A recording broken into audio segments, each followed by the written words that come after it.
So, music sort of went up and down a little bit there, but we're up to session number 58 of our D&D campaign, featured around characters who started out in the Atruaghin clans and caused themselves a lot of grief from that point onwards, especially with curtains. Speaking of curtains, we start off with Stefan. We just happened to be eating at the same time. Swear it's on purpose.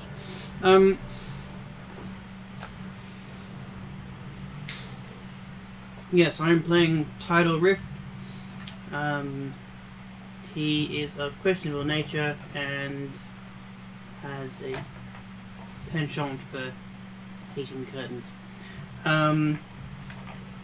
He is a water genasi monk who uses water element and It's been moving into the air element as well.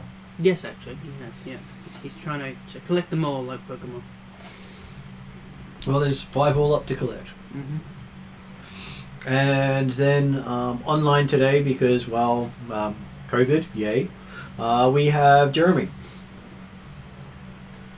Yes, good evening all. I'm playing Peredir, the Atruaghin lawman or shaman who started out as a watchman, but has progressed in his venerable old age as a shaman of the clans and working towards being worthy of such a role. I'm sure when your hair actually starts to go white, it will be considered appropriate look. Yeah, you've got ancient status now, huh? Well, I have updated his appearance to the fact that yes, his original brown hair now has significant grey streaks through it. When it's all grey, we know he's achieved the status of eldest. Always seem to be does. One of the two. Well, be careful which portal you travel through. And next person online we have is Kesley. Hi, I'm playing Lonnie, the Makai human fighter. She is mostly known for just wanting a good adventure and having a good time doing so. So when Drazzle asked her to come along and help out, she said, "Of course, Drazzle," right away, and ended up in some weird place where she's not quite sure what's going on, but we're going to do our best. Worst things can happen.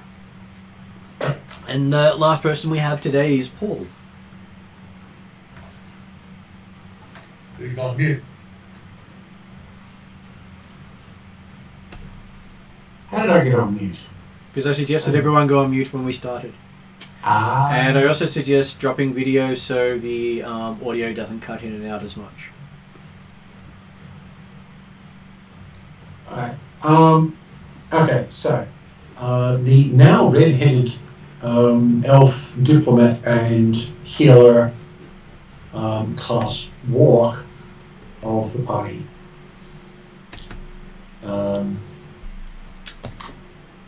Yeah, he wants to get out of this place and go off and do proper adventuring rather than tootling around this World War I France analogue. Although driving a car is fun. Yes, and the fact that you seem to know about everything here without actually learning it does help. Yeah. It still interests me that I'm the only one who works this, who gets this, but I think that maybe the local analogue of my patron, maybe to do with that. Okay, so we are currently in the middle of Castle Amber, which does have the interdimensional timey-wimey travel aspect to it. All the fun. All the fun that can happen. And many interesting things that can go wrong. So, the quest was to go backwards to fix a person who's in charge of the School of Magic in Galantry from being dead in the past, because after he died, he then sent you on a quest to Alphatia, which is a little hard to do if he's dead. So you've been sent back to fix something that shouldn't have happened, and once he is back to life again, then the timeline won't break. And he can pay us. Otherwise, you won't actually have been sent on, because whoever was in charge of the School of Magic would have had no reason to send you. Yes. So you can fix the timeline by making sure that the person sends you when you show up. Yes. So we've got to fix it to avoid getting pinched out. That's right. Exactly. If nothing else, it helps to avoid the headaches. Yes. You make time travel work for you by making sure everything happens that you want it to happen. Almost like Bill and Ted style.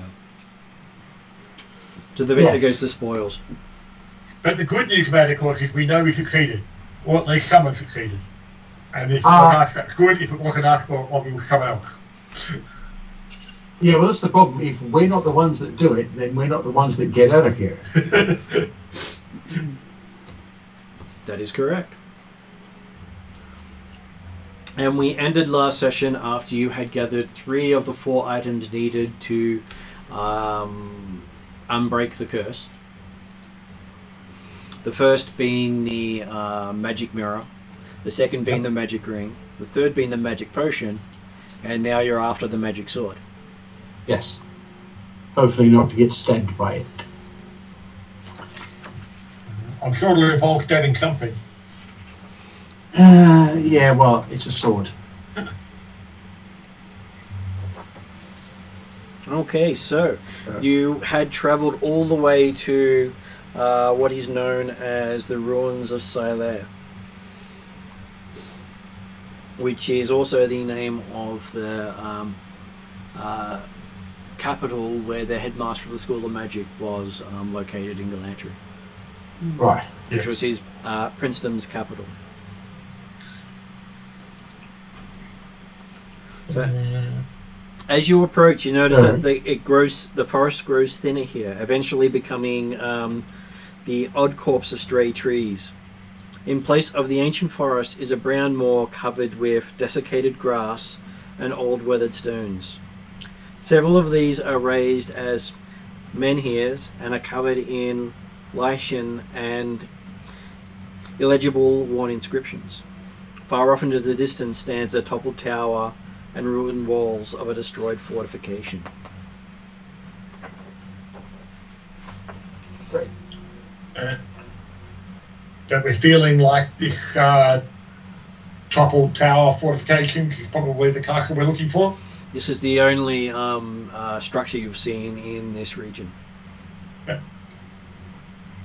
And I guess the clearing of the forest is where it's starting to grow back again after the castle had obviously cleared the area around it before. So Yeah, it's like it. and we're approaching at what kind of time of the day? You're approaching not long after morning. Oh, yep, okay. Can we see anything moving or anything, any signs of habitation in this destroyed castle? Looking There there, from distance initially, obviously, but it doesn't look as if anyone has actually been here in a long time. okay. There are no animal tracks, there's no sound of wildlife, there is nothing moving in the area that you can see. Right. We'll aim to approach with the using cover of the isolated copse of trees as much as possible, but Yep. yeah. I for one, I'm presuming the others of us are going to follow your lead when it comes to sneaking through woodlands. Mm-hmm. I will be leading them. How effectively they follow is up to them. Well, exactly. And if they ask questions as to why I'm going zigzag pathway type stuff, it's, well, I get coverage. But Okay, it's your job to do that correctly. We're going to assume you're going to do that. And they rarely ask you why you're doing what you're doing? good to hear. Mostly because you're 50 yards ahead of us, or 20 or 30 yards ahead of us, and we're trying to be quiet. So the closer you get to the castle, the more you notice that the brown greenery is actually petrified grass. Oh. Okay. Okay, that ain't normal.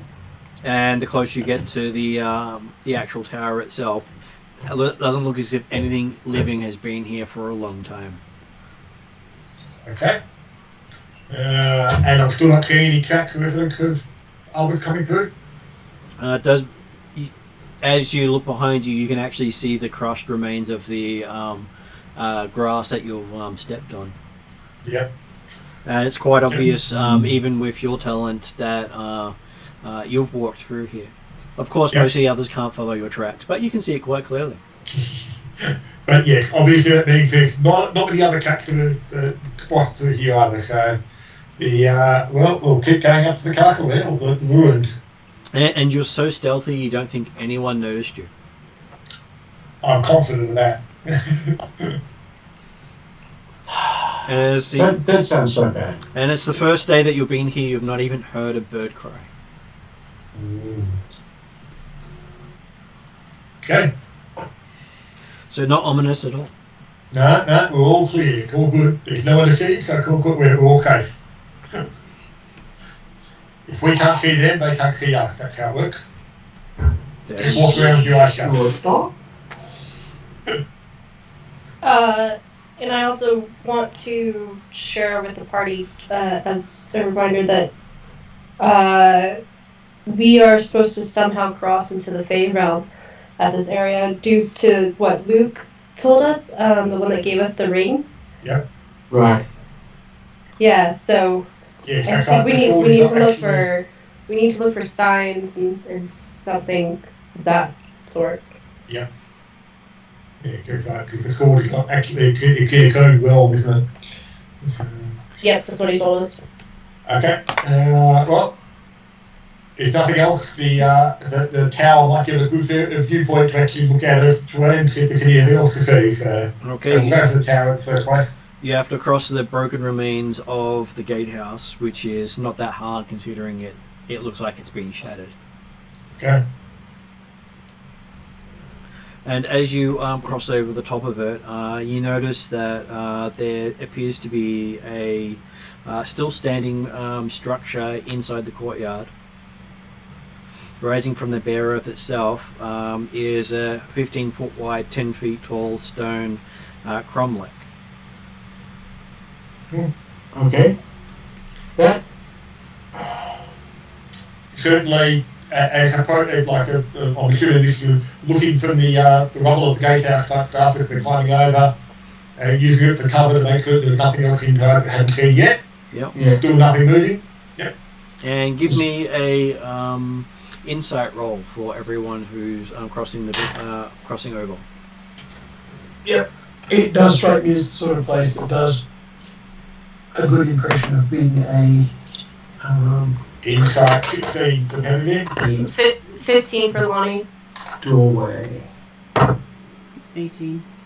Yeah, everything go.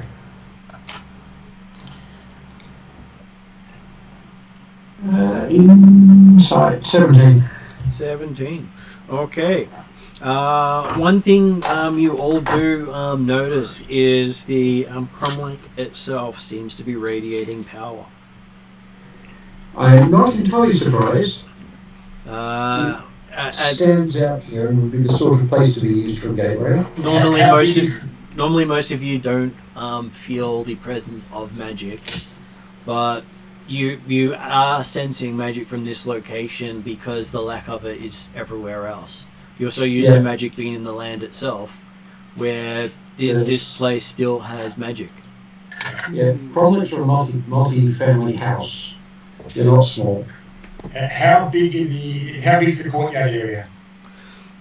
The courtyard area is about 60 foot wide. Okay. And looking through the cromlech, give me a perception roll. Alright, so Benedict has to go again, circling the edge of the the courtyard is their first step anyway, so I won't do the perception roll into the Cromlech if I don't want to look. But this is not actually going into it. This is you doing a perception roll while you're going around. okay, yeah, happy with that then. Perception 18. Okay.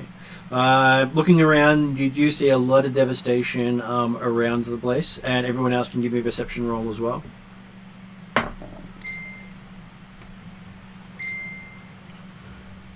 It sort of looks as if the life of the land itself has been drained from it.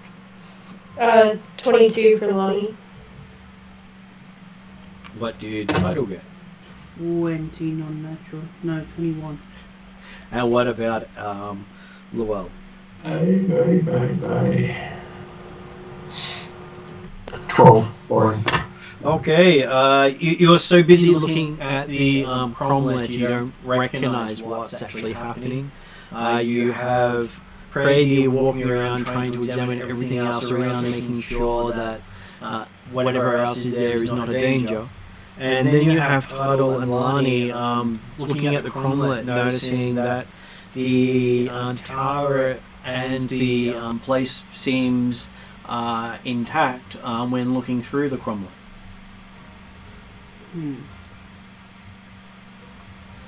So it's definitely a magic. Well, it strikes me as a magical gateway then. So there's greenery and grass growing when you look through, but not around. Mm-hmm. Right, yeah, so you check the other side and okay. Yeah. And the cromlech itself is just a basically a stone arch at this stage is all that's left. Oh.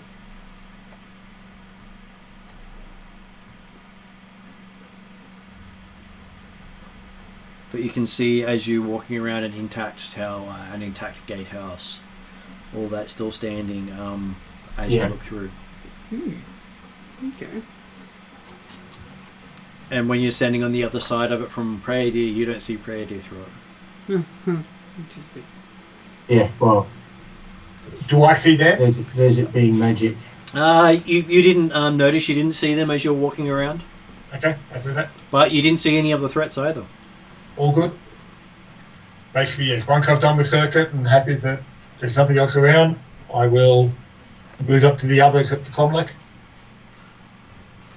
And as you move up to them, you hear a strange chiming sound.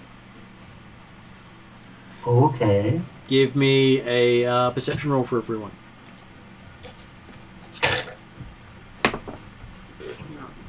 16, out of here. Natural What one. size of one house? 14. Yeah, it's 16 as well. 16. Okay, so looks like Lani and Prady sort of get a glimpse of light nearby, and as you turn around and look, you sort of notice that Sir Miriam is missing again.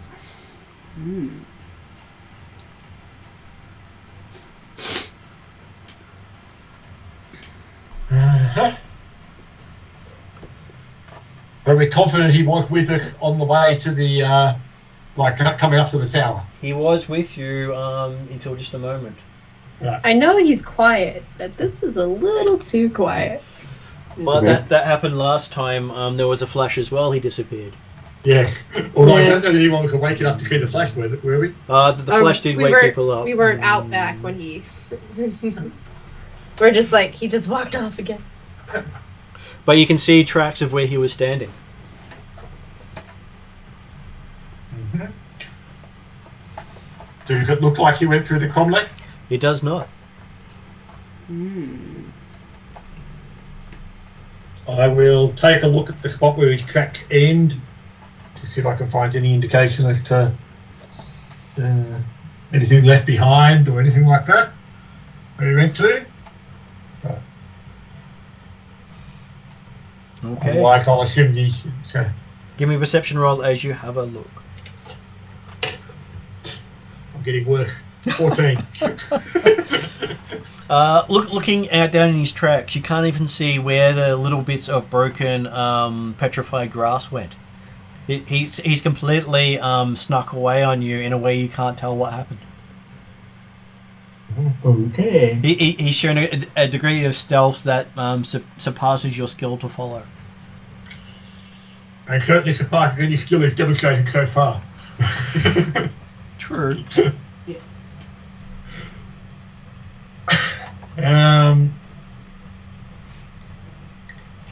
Okay.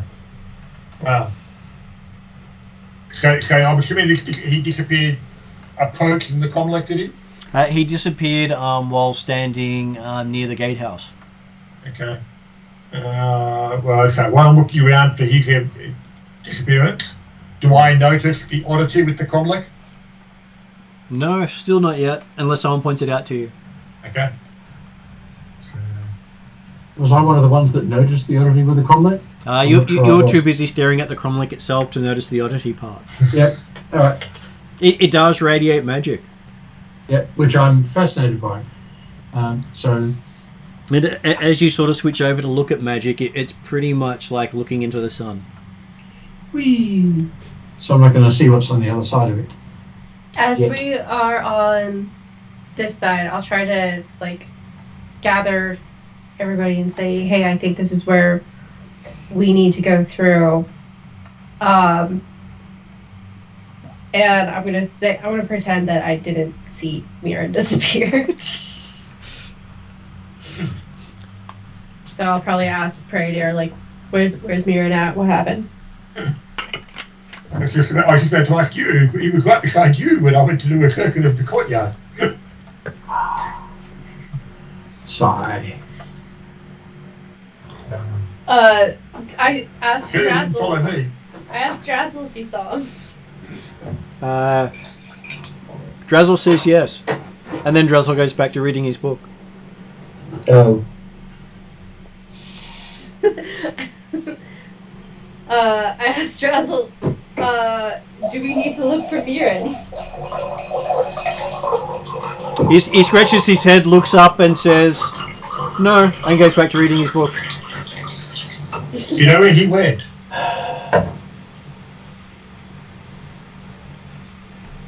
He pauses for a moment and thinks and says, up.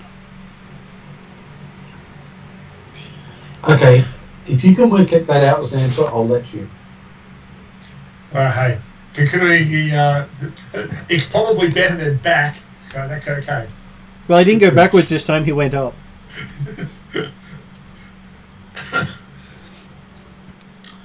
Penadine will have a vague glance up to the sky and then take a look at this Comlec.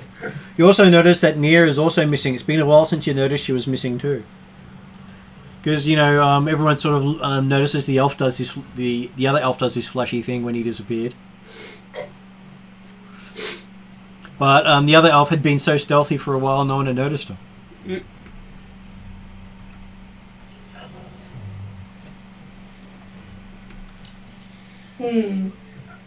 Well, Interesting. if they fail to keep up, Then they can catch up.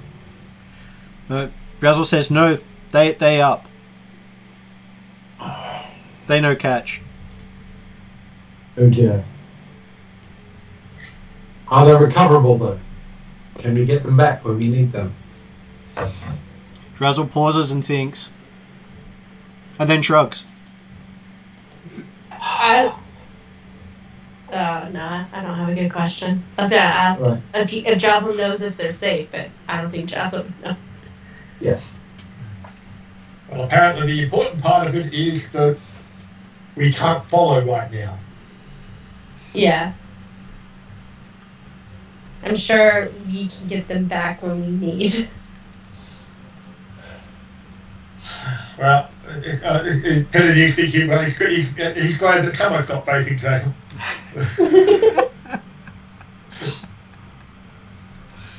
So, yes, Penadine will It's very important to do that. move forward and have a look at this Comlec. Okay. Yeah. So as you move forward and have a closer look at it, you see the ruined tower is still standing when looking through the cromlech itself. And obviously, having already done a full circle of the courtyard, I know it's not properly standing, so I'll do a walk around the Comlec specifically. And as you're walking around it, you notice that the castle is still standing when looking through the cromlech. But if I look at it from the castle side, As you walk around it, you can where you look through it, you can see that the castle is standing. But if you look past it, it's ruined. Okay, so anytime looking through the comlink from either direction, it shows the land or the castle as it would be in its prime. Is that right? It doesn't look like it's in its prime. It looks like it's not actually inhabited. In the sense of not destroyed. But it doesn't look 100% together. But it doesn't look like it's been destroyed, and it's still got growth. Okay. And the trees seem to be right outside the walls instead of close to a mile away in strength. Well, that's bad security. Okay. Having done the full circuit of the combat, then I will say, well, this certainly looks like the gateway to the other world you were talking about. I think so. I should say another world. Another world. You do notice that it seems to be a lot of different circles etched into the stonework. Everything seems to be, if it's writing using curves. There's no straight lines in any of the markings on the stone. Interesting. Kennedy will have a look at the markings and see if you can divine anything from them. It is a very strange text that seems to be only half there. Okay, can I see that, or am I still blinded by the magic of the thing as a whole? If you see magic constantly, then yes, it's just this big glowy thing. Right, well, if I'm going to get magic constantly, I'm going to turn it off after a couple of rounds. As you turn it off, you sort of get this after image, and with the after image, it makes it look like it's glowing from within the stone. And you see this writing all around inside and outside of the cromlech. Okay. Do I recognise the writing in any way? You're looking at it, and you're stunned. It's not translating. How big is this comlink again? It is 15 foot wide and 10 foot tall. And how deep? Only 5 feet deep. 5 feet, okay. It's basically the remains of a cromlech. Yeah, no, that's right. It's more the idea of, okay, Benedict standing at the edge, on one side, near the pillar, effectively on one side, will hold his bow and push it through, and then look around the stone to see if you can see it poking out the other side. Okay, as you poke your bow through, you can see it standing on the other side, but you also look down and you're standing about knee deep in grass. Ooh. Everyone else sees him. He disappears in front of you. Okay. Okay. Noticing the grass at my feet, I'll look around. Can I see the other party members? No, you seem to be the only one standing here. I will pull the bow back. Yep. You've got your bow. The grass is still beneath my feet? The grass is still beneath your feet. Ah. Now, well. It's nice and warm here. Welcome to the other world. And it feels like fresh spring, and the air is alive with the sounds of birdsong. Can I say, looking around, not seeing party members, can I see anybody else? Not at this stage. Because I will certainly aim to find a spot to take some cover and hide until I get my bearings again. Okay. The doorway to the tower is not that far off. No, that's probably not the ideal cover at this point. You find some stones to hide behind. Maybe the lead at the castle wall or something. Yeah, you managed to find a part of the castle wall to hide in. Yep. Okay, so everyone else has noticed Praedir has disappeared when he poked his bow through. Well, we should probably follow. I'm following. I go first. Okay, and then Thinking about whether I should, and Lanny just walked in front of me. Yeah, and basically Oh, just that way. notice her disappear Yeah. in front of you. I go that way. Then you can see her standing on the other side of the cromlech, just standing there looking around, puzzled because she can't see Praedia anywhere because he's hiding. And then Tidal sees Luelle standing next to her, and then Drazzle. Jazzle's in there? Yeah. Okay, I'm going in then if Jazzle's in there. And then Right. Tidal walks through as well. Having not seen anyone else other than party members around, I will step back out again and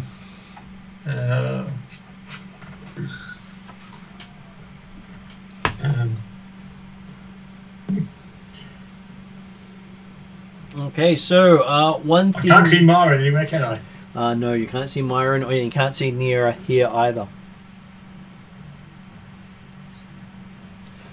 So looking around, you do feel a very strong connection to the land here at the moment, Praedia.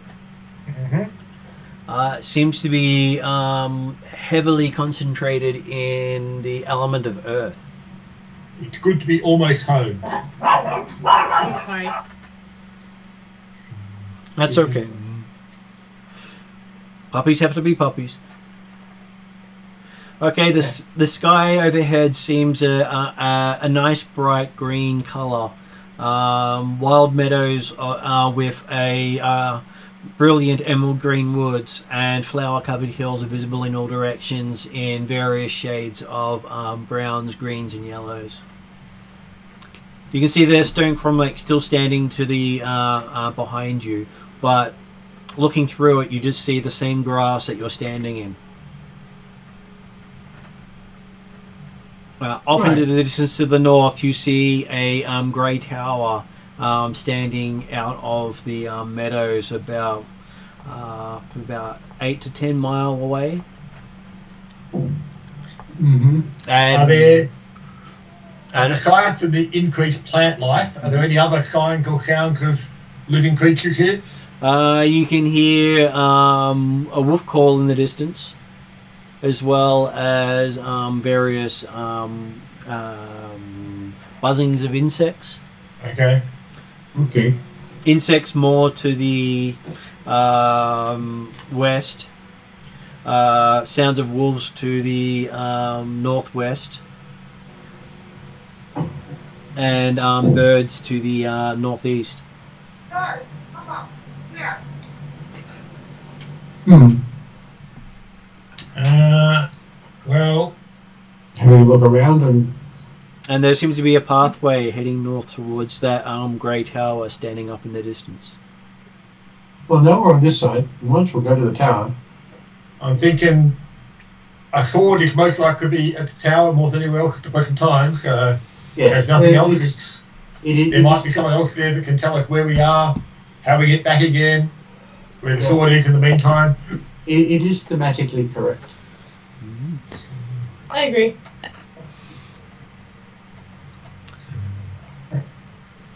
As you walk, time seems to distort. You feel like you've just taken your first steps towards the tower when you're standing before it. Okay. Ah.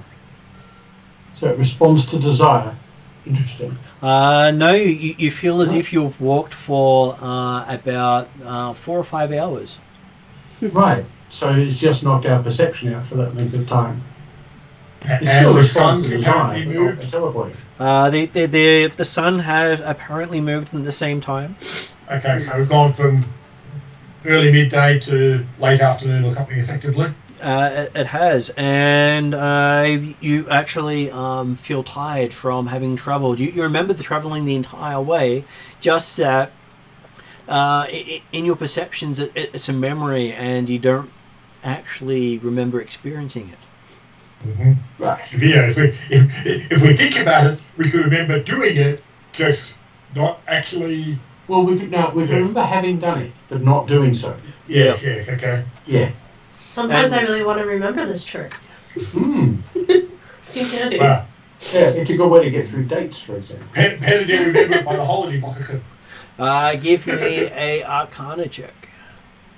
I can't check. Yep. Trained or untrained? Either will work. It is something that people can Untrained. know about. Okay. 14 untrained. Okay, so with a 14, you are able to actually pick up that this plane does not have a strong connection to the sphere of time. So the whole time doesn't work right is because time's not balanced here.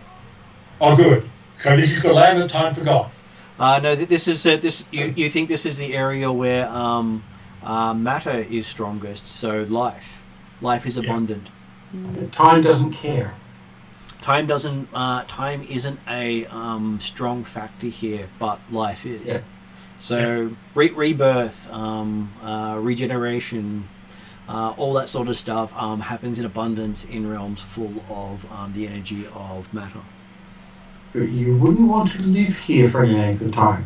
Great for healing up, though. Well, technically, you wouldn't know.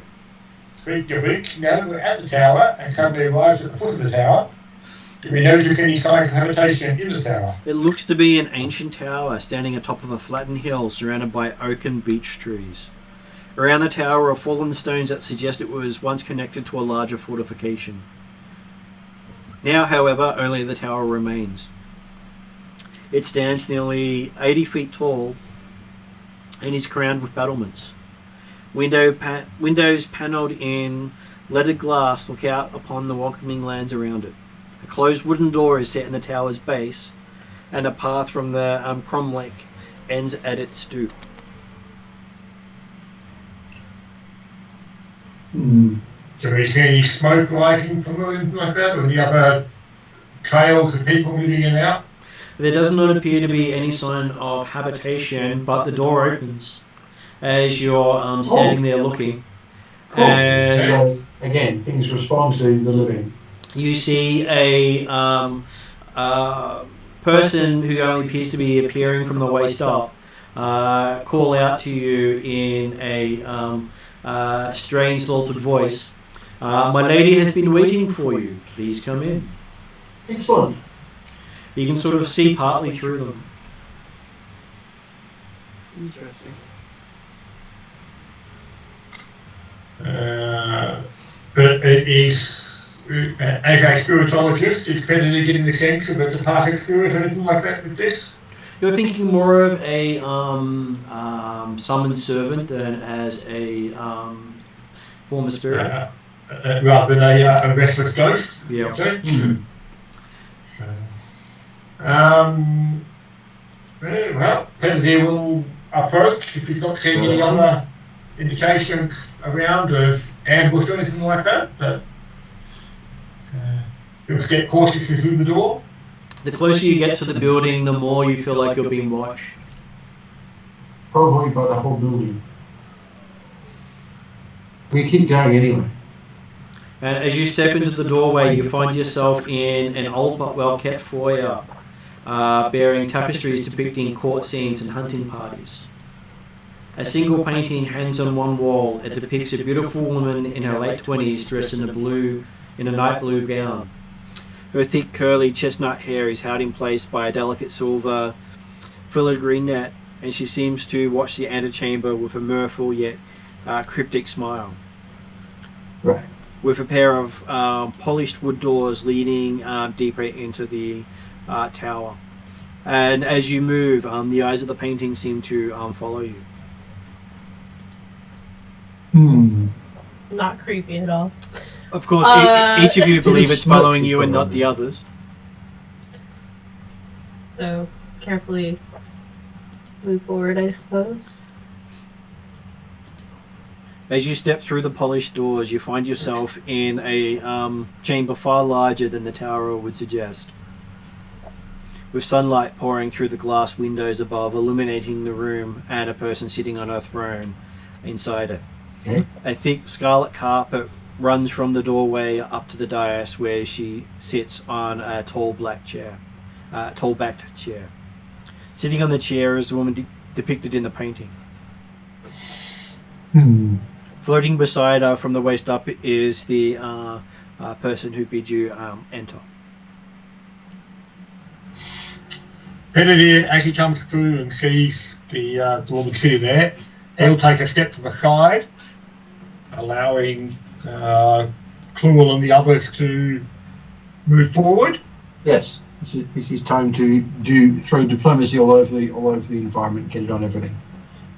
Okay. Whilst Penedier is providing effectively the same as the floating watchman on her side, he'll provide it on our side. Okay, so Llewell steps forward to diplomatize. Yes. With your first impression. I'm going to greet them, thank them for letting us into their house or home. Introduce the other two. And So who are you skipping? 3. Introduce everyone else. Actually, no, I'll skip you. So yeah, everyone gets an invite.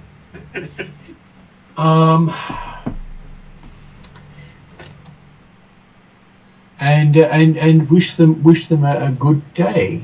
I'll let them introduce any subject at hand. But we'll ask about the sword when it comes to it. Okay, so... Do you want me to make a diplomacy thing? Yes, I would like you to make a diplomacy roll to make sure you don't put your foot in your mouth. But you get the advantage of your billowing cloak. Yes. As your hair billows and you stand mightily tall in this room. Everything looks heroic and spectacular and stuff. So, to everyone's eyes, it looks as if Llewell is a elf out of fairy tales. Muscular arms, long flowing hair. He could have been the lead on any of those romance novels that you'd seen in Glantry.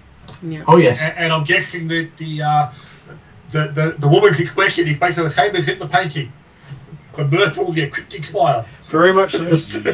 As long as it doesn't turn into a smirk, I'm fine. Well, it's a fine line between mirthful and cryptic and smirk. I know, it's a really, really short step. Well, that was actually my first thought was mirthful, but that's a smirk. So, persuasion with a bonus. I don't get advantage though. You do get advantage. Hmm? You do get advantage in this. I thought the cloak only gave me a +1. Kennedy is standing there, gives you advantage. Quite possibly, actually. Cloak of billowing.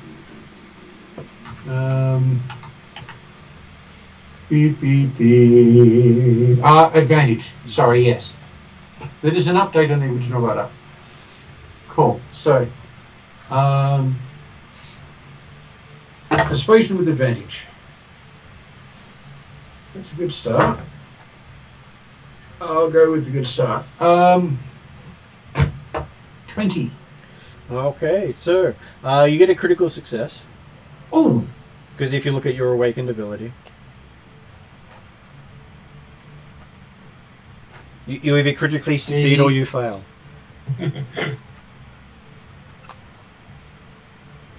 So she gives you... Oh, that's not my one. Sorry, yes. It can all or nothing cloak. Ah. That's Ow. Yes, okay. I was looking at the basic item. The base version, not the one I'm wearing. Ooh. Yep. So yeah, any success becomes a critical success on first appearance. Yes. Okay. Which is where your appearance also alters. Yes. To be most appealing to the target you're trying to impress. Ah, so that explains why I ended up 3 foot tall at one point. Yep. Okay, so she looks you up and down, and she seems quite impressed by your flowery speech. the fact that you seem to be speaking a language you've never even understood yet known, and are pulling it off with the correct accent. Because I'm just good at this stuff. And I've got help. Mm-hmm. She says, welcome to you all, and gestures, and you see 5 chairs appear before her. But so when you say appear, you're saying they appear out of nothing? They weren't pushed forward by half-formed ghostly images? They do seem to form out of nothing. Right, okay.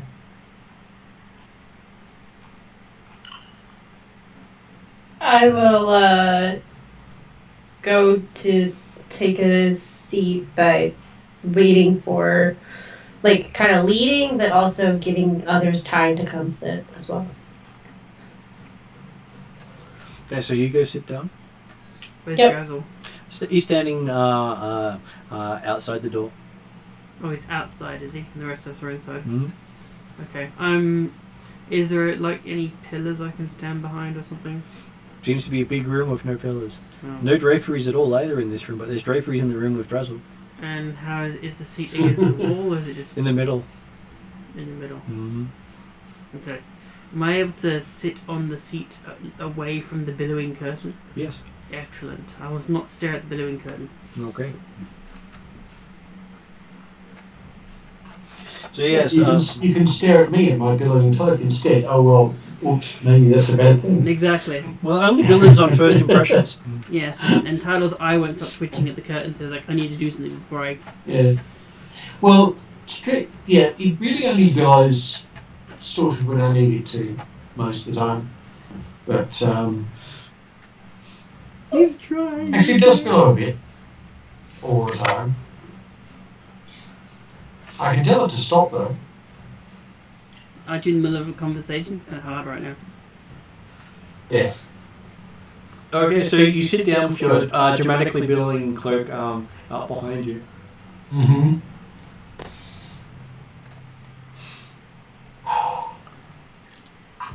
Should tell it to stop being creepy.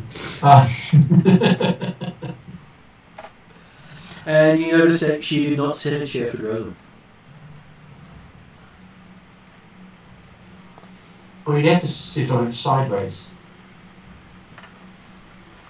Right. You also notice that Drozen didn't enter the room. Ah. He's looking in, but not coming in. I will not make comment. So once you all sit down, she waits for you to sit down before she continues. Yeah.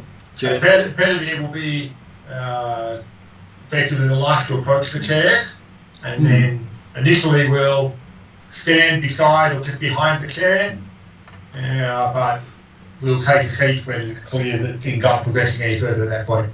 Yeah. It does look to be finely carved wood using animalistic scenes.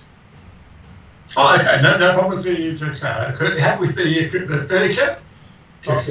Just from your perspective, Gorgeous. it seems to be really well crafted furniture for stuff that just appeared out of nowhere. Mm-hmm. The caster knows what they're doing. Or they're bringing in stuff that was made by someone who's really good at it. So in the introductions you specifically didn't talk about the sword, did you? No. And so she turns to Llewell and says, as spokesman for your group, why have you entered my realm?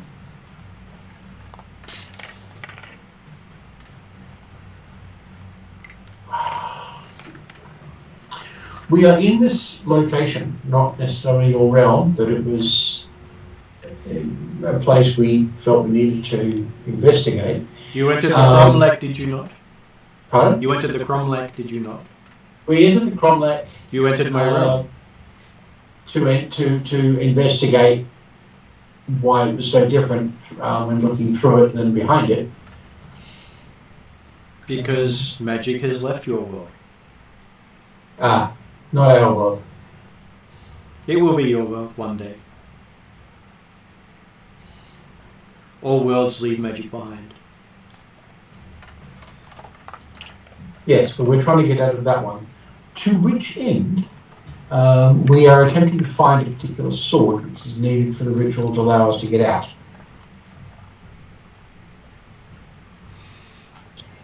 You are looking for the enchanted sword of Silaire.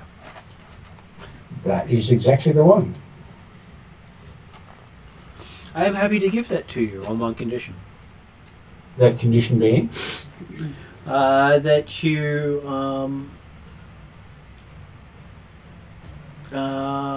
must first deal for werewolf stalking her countryside.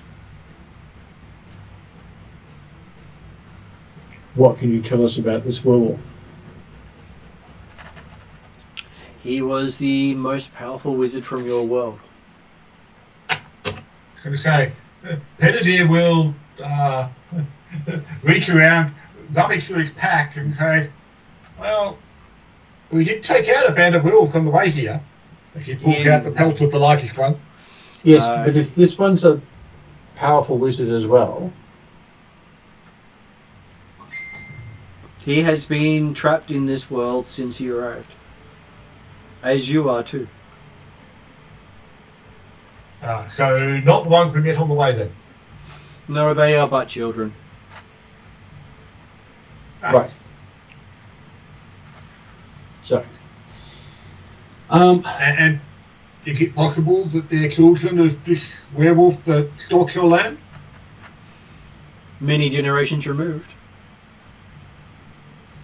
But then time does not work the same here. Well, I look at the others and say quietly, I for one have no problem with this. Your votes? I agree. I think the lady has a very reasonable request, and we can help. Yes. Plus, if we manage to solve this werewolf's problem, he may be of use. Or at least fixing him will help people. If we have to kill him, we have to kill him. But we'll go from there. She likes your style. Sorry, what was that? She likes his style. So it seems that this werewolf has been ravaging your land for some time? Feels like yesterday, she says. Yeah. And yet, on the outside, there may have been many generations removed for the werewolves that were located nearby. You are catching on quickly. So She wishes not to discuss things with your Dragonborn again. I can see people's issue with that particular circumstance, yes. You've met him before then? Or will meet him? He is a servant of time. He should not be here. Yeah. He's, So, do you know anything further of this werewolf as to where he might reside, or whether or not he's likely to have additional children here present in this world? He should be his only one here, but given the nature of you humans, who knows, she says.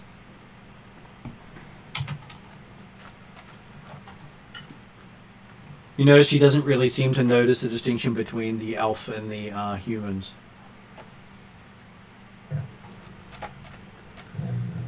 But she appears human, does she not?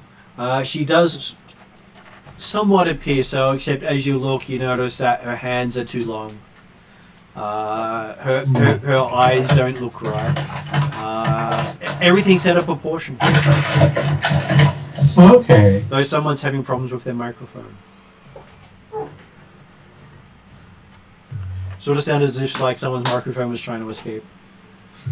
Oh, if there was rattling noises, because Christy was doing stuff behind me.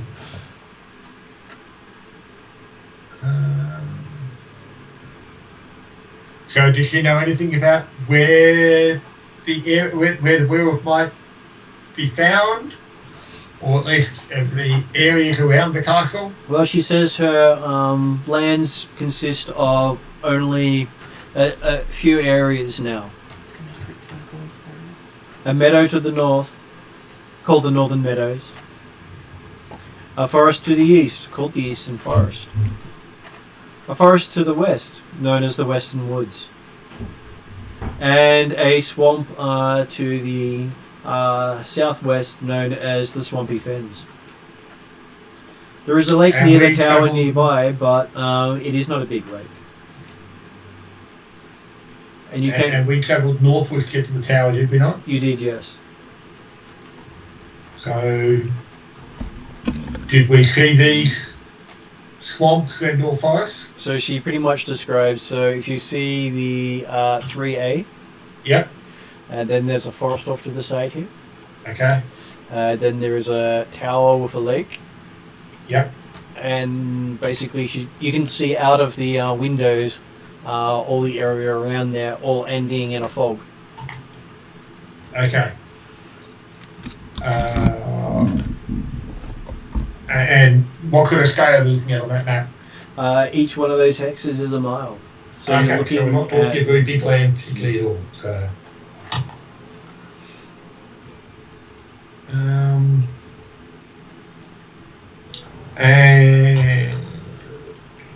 and so yeah, so is she aware of if the werewolf lives in one of these locations, or visit one of them more often than others?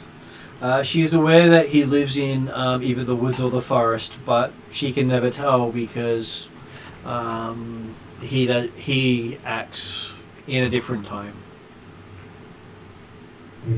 Hmm. Axolotls and leaves outside. I can usually understand what he's saying and what he means. Basically, the werewolf carries some form of time with him, which makes him outside her control. Uh-huh. Right. Are there any other inhabitants of the land? Not as many as she would like.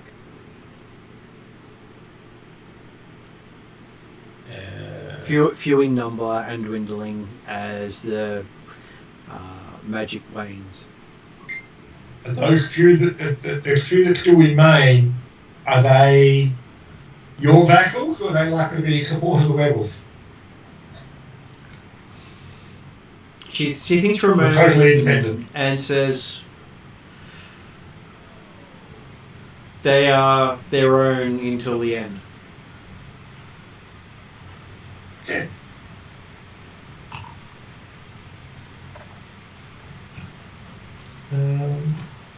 And you said it was late afternoon we got to the tower, wasn't it? It is, yes.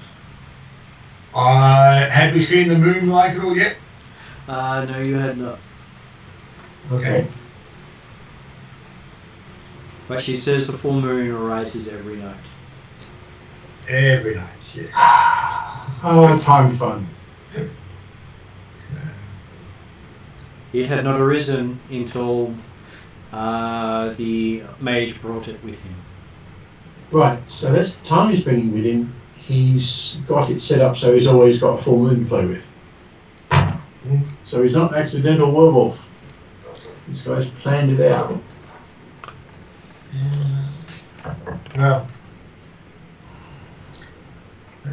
I would suggest that hunting the werewolf in the night of a full moon after we've been marching through the forest all day Contraindicated. is not necessarily ideal. Is she happy if we rest for the evening before searching out for its lair in the morning?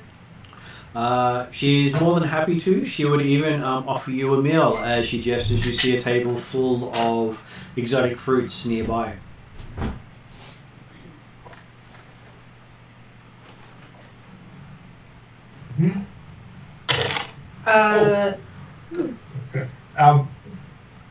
I was just doing a bit of an insight, like on the idea. Aside from all the spookiness of the situation in itself, does she, like from Penalty's perspective, does she appear to have been telling the truth, and or at least not telling too many lies or hiding too many truths during our conversations.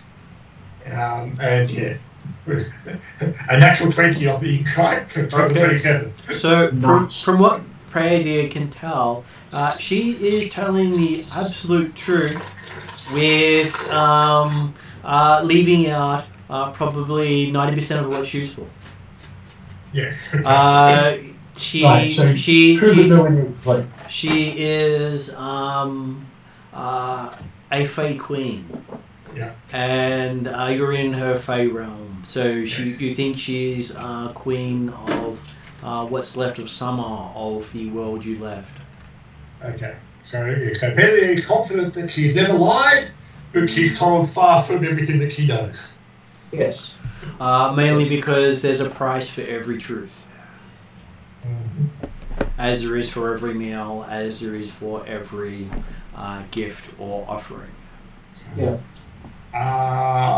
Okay, yes. And on that side of the house, I'm not certain. Do the Atruagins deal with the Fae in that sort of world much at all? Yes, they do. They ignore them. They basically, as far as they're concerned, it's safer not to deal with the Fae than it is to deal with them. Every story says it goes badly. In the sense of the knowledge and understanding of accepting gifts or meals or anything like that type stuff, does he understand the potential conflict or concerns? He has a history of stories of it going badly every time someone has. Indeed. You can never come out ahead against a Fae. Yes. Yeah. I will ask what the extra price would be for a meal and a bed. She looks at you and goes,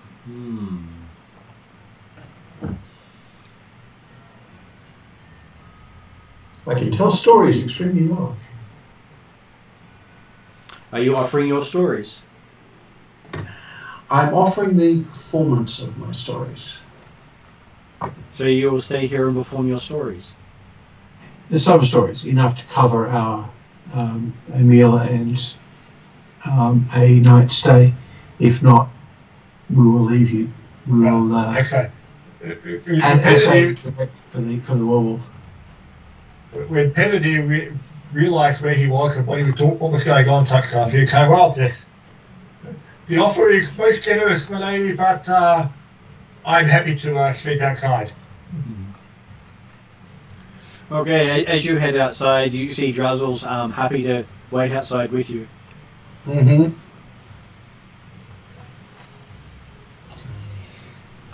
What does Toto wish to do? There's this table full of this most delicious fruit you've ever seen. No. I remember when we tried fruits and stuff last time. No, I'm going outside with Drazzle. There's no curtains in it. There is a tablecloth. There's been a billowing cape which is close enough for a curtain for me, and now there's evil, good-looking food. Not having any of it. I'm going outside. Right. Okay. Apparently, you're left in there with Lani. I'm going to go outside as well. And seeing everybody else leave, I kind of get the gist that something's up. Yeah. So I thank the lady for her offer and follow my companions. Okay. Just saying quietly to Lani on the way out. As Peregrine said, there is always a price for everything. You don't necessarily want to pay that price. Remember her wording is, I was suggesting telling stories? Yeah. Her wording implied, at least to me, and it's the sort of thing that would happen, I would be here for, quite a long time telling stories. Probably until I ran out. Gotcha. Probably a good thing that... To pay for one meal and a bed. Not doing it. Yeah. If the conversation's still going on and they meet Purdy in, if he started to set up a campfire and things like that in the courtyard area, he'll probably go, well, on the bright side, it probably wouldn't have taken any time. It wouldn't have taken any duration. It would have taken significant time. And he could also have lost the memories of the stories as well. Which Which is why Lots of the stories. which is why I specified the performance of my stories, not the stories. Mhm. She may still have taken away my ability to actually tell them. You have to word things really carefully. So while you're setting up dinner, I'm going to do the ritual for Lehman's tiny hut, so we've got somewhere to sleep. Drazzle suggests no eating while you're here. Not even stuff we're carrying with us. True, because it could be switched out. Yes. No eating, just sleep. He asks if you feel hungry. There is that too. You don't actually feel hungry. We don't need you. Alright. So, yeah. Okay. So, you set up something for warmth and to look at. And you feel like you're in the middle of summer. Yes. But, something to look at, something so we can see in the dark. If and when it gets dark. Well, it's going to get dark because it's full moon comes up. But yeah, Lehman's tiny hut, so we've got something to actually sleep in. Which is useful for us because it protects us from things while we're napping. Okay, as you notice the sunset, the moment the sun actually drops below the horizon, you see the moon pop up on the other side. It actually pops up. The moon itself is almost as bright as the sun. Interesting. Bloody hell. And everything is in black and white. You see no colour at all in any of the landscape as the moon rises. Alright, so sitting around our little fire, not consuming anything. Right. Do we? Yeah, I'm thinking we'll go with what was decided earlier, which is we'll sleep, and then we'll do something about him when we've had some sleep. As you discuss sleeping, you blink for a moment, and then you notice the sun start to rise. Well, As your hut ends its duration. yeah, And we feel rested. You do feel rested. and the fire's gone out. And the fire has gone out, yes. Yeah. Yeah. Apparently, there's no time like the present. Yeah.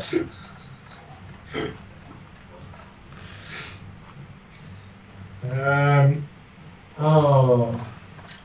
And Apparently, we're going to do a search around the tower and the surrounds to see if we can find any evidence of wolf tracks in the vicinity of the tower. Okay, give me a perception roll as you have a look around. A realm in which it is impossible to be bored, because the moment you start getting bored, time passes. 28.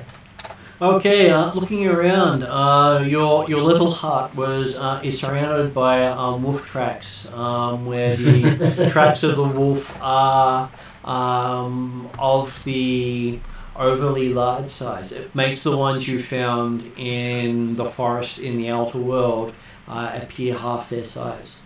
Oh, goody. Well, she did say the other ones were children.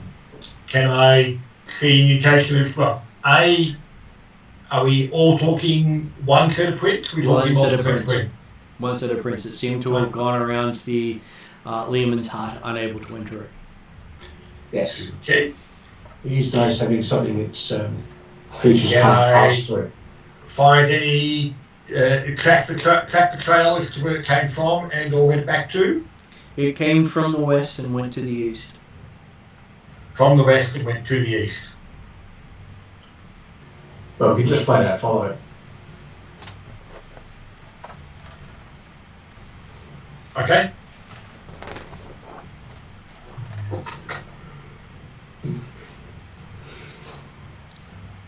Okay, so you follow the tracks.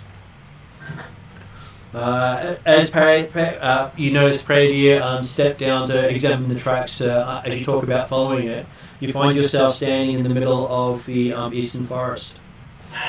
Ancient oaks dominating the woods, standing in uneven ranks like grassy giants.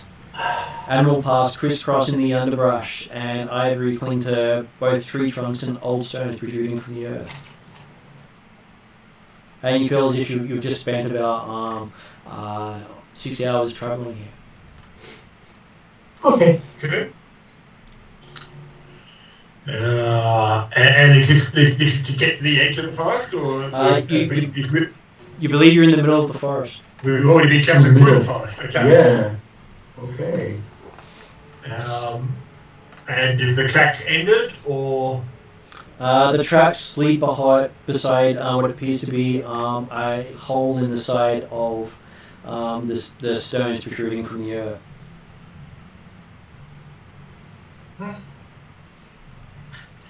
Can I hear anything coming from the hole, or? Probably, if you roll a deception roll. 25. I can see. Perception. 25. You hear what you hear a bit of sound of voices. I will try and focus in on them and work out how many voices and what they're saying. Yep. And we'll stand back and be quiet, let you do your thing.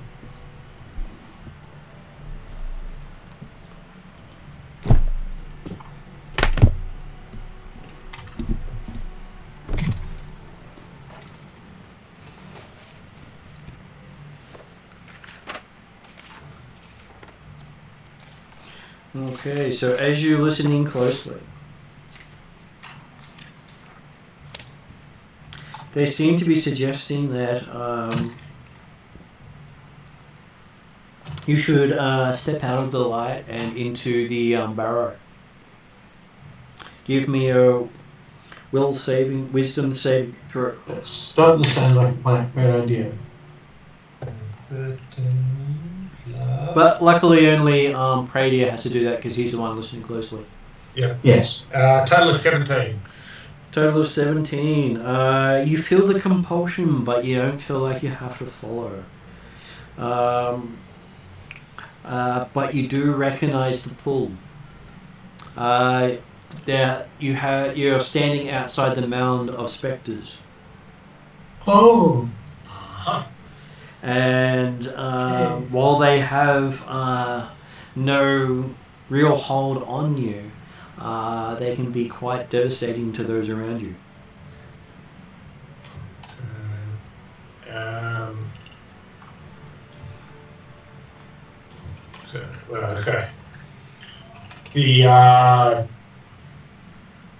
Benedict will talk. We'll back away a bit from the hole and mention to the others that whilst I'm not entirely certain that this is the realm of the werewolf, there is certainly some restless spirits that possibly should be returned to their rest. You believe the werewolf led you here intentionally. Uh-huh. So this encounter is basically a trap. You do think you could leave, but they may follow wherever you go. Well, I'm pretty certain as a spiritologist, Kennedy is probably not all that happy to leave restless dead lying around. Yeah, no.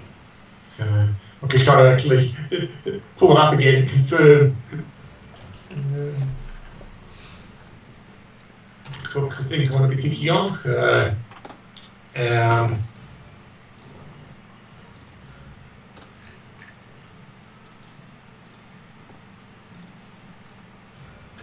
so can we? So then he'll come forward. And, can we see how big's the hole? Can we see how deep it goes? You see, it's a burrow. It probably goes down about 20 feet into a crypt.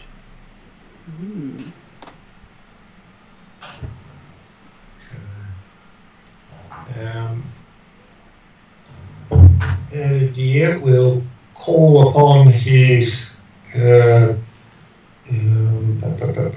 do you call it? The spiritologist craft. Yes, but like I say, particularly to the Wraith of water. the aura. So, yes, that's right. The manifestation of the aura. Which is your spirit again? Spirit is specifically, I think, the Raven. Raven, okay. So yes, the reason I ask is it does other things for you. Yeah. Okay, so that would be a craft check.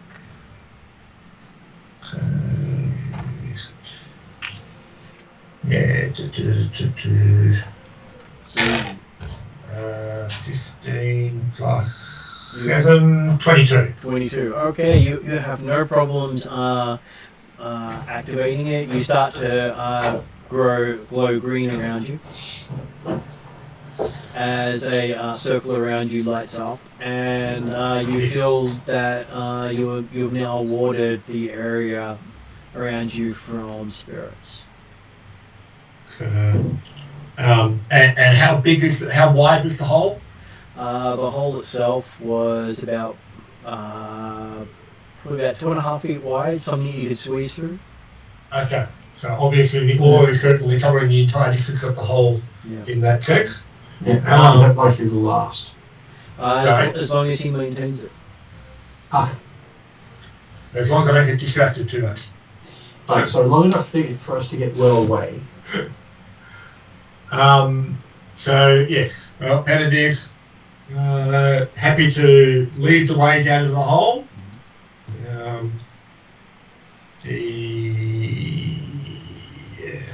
We've got lighting. You can actually see quite clearly from the glow you're putting out. Okay, well, at least I can see, whether anyone else can see, it's a question. They can see you glowing with in a green light. Yep. Oh, you say radiating green light for 5 foot radius, yep.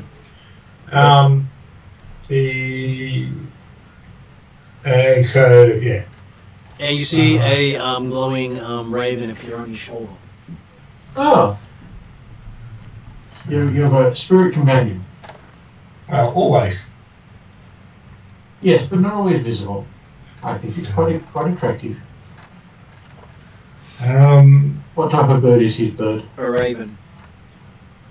Of course. Appears to be bigger and older than any raven you've seen. Yes, well, it's a spirit. They do that sort of thing. Well, it's raven. It's totem raven, not just the spirit of a raven. Yeah, whereas mine's just a familiar. Okay, as you step into the burrow, you can see 4 spirits pressed up against the wall by your radius, by your light. Mm-hmm. They seem unable to move within your aura. Oh, You requested my entry?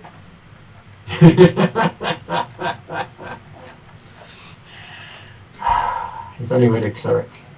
I fear that it's time that you return to your rest. Okay, they say that this is their rest. This is the rest that they earned. Now, By the way, they rolled a natural 1 on their ability to lie to you. You have a feeling that these guys were cursed to become spectres due to whatever crimes they committed in life. Yeah. Which means the statement is exactly true, if said the wrong way around. however, yes, perhaps it is time for you to be granted the opportunity to move on. So, checking something I obviously already know, but am I allowed to actually do spells or anything like that at them? You can. And maintain the aura? Your aura does not break in any way while you've got it. Basically, it's you're using the power of a god against them. Yeah.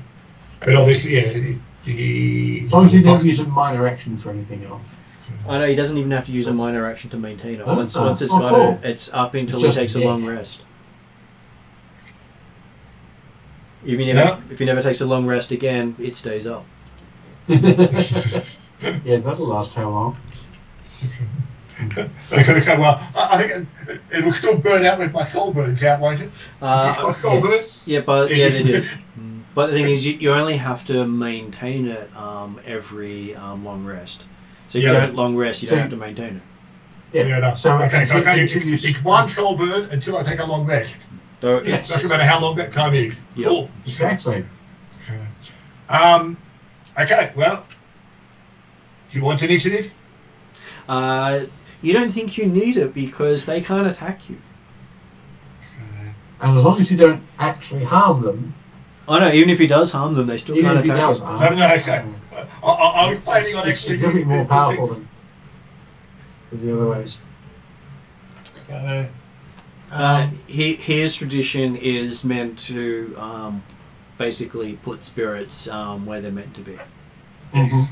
So, and obviously they'll be, so I will help them return or gain their eternal rest as opposed to the eternal service that they've been cursed to at the present time. So, Okay. I suspect. I am happy to say that you are able to send them on to a better place using your religion. Okay. I was going to say that probably sacred flame type stuff cantrip would probably do the job in the visual sense. But yes, There's a burst of flame and they disappear. Little balls of blue light going through the ceiling. Well, technically, they're already in another plane, as this might be where their eternal rest was sent to. You can just send them Oh, on to true. another place. So they get fade away. They don't have to be active anymore. Recognising the thing, I really quite asked them as to yes, what was their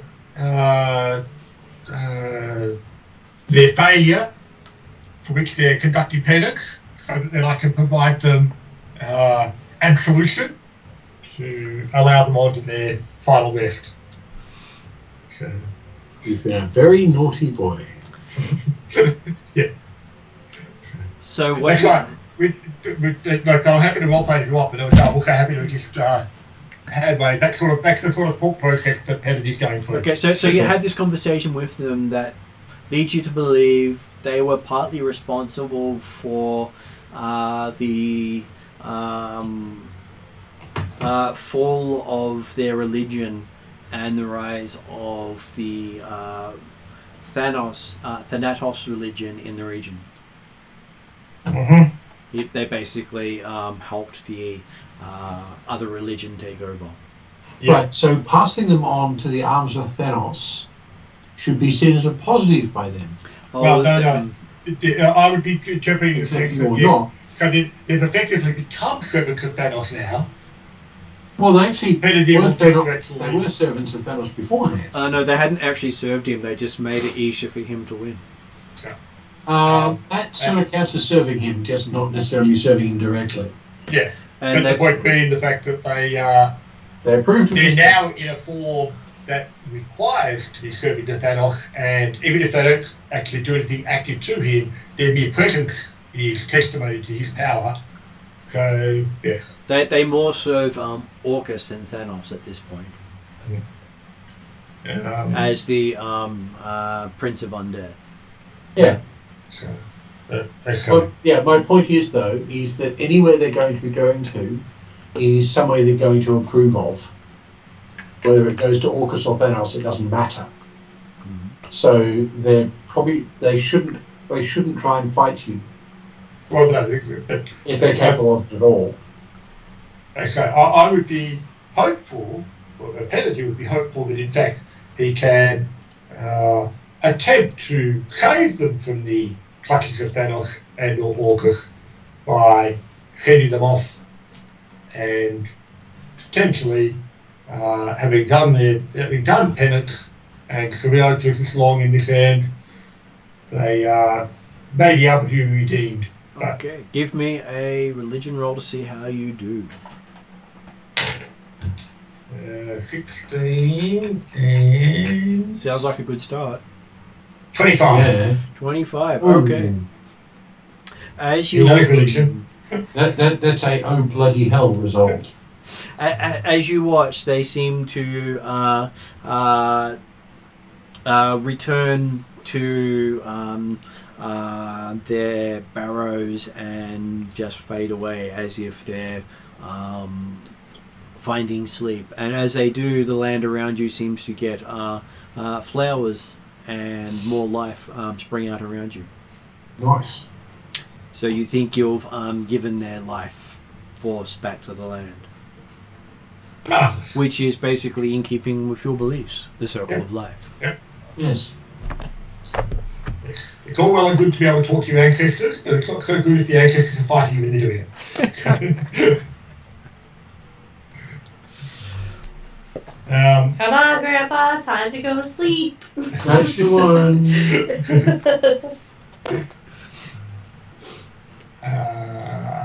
Yes, okay. Okay, so And he's happy enough with that result, and we'll. and you notice that the that there is some coins that seem to just spill out from their coffers as they fade away. Benedict's not interested in the looting the barrows in that sort of way, especially since it's all metal. Though he does notice 10 pieces of jewelry made out of precious stones. Ooh. Presents and all loot. Lonnie goes to investigate these shiny trinkets. Well, there seems to be close to 10,000 coins at your feet. I asked Prairie if after the ceremony he just did that it's okay for us to take these things. Well, there's no one here to own them anymore. That's what I'm thinking.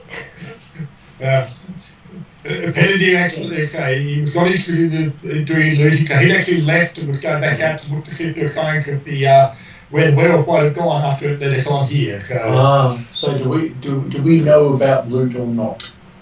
well, you saw it. Well, Oh, you see it, and he had to stomp his way out through the coins because he wasn't as interested in it. He can give you a response on his way out. Right. Well, you know me in coins. So you start picking up coins. Yes. Okay. What sort of coins are they? They are made out of copper, silver, gold, platinum, and the pieces of the jewelry. And as you pick up the last coin, you notice the moon is high above you. Okay. But I gotta get all them coins. Well, you did pick up the last coin. I said, as you pick up the last coin, you see the moon fall above you. Yep. Okay. Or rather, as you pick up the last coin, you've actually climbed back out. Benedict's been apparently waiting patiently when the person is trying past instantaneously. I think it may actually have been. I started picking up coins. This is a tedious thing. Therefore, I get to the end of it, and now nothing's happening again. Back in a sec. And he was able to count out 5,000 copper coins,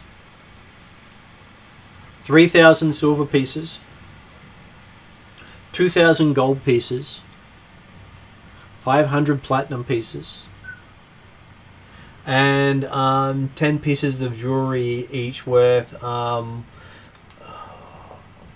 would probably say $2,000 each.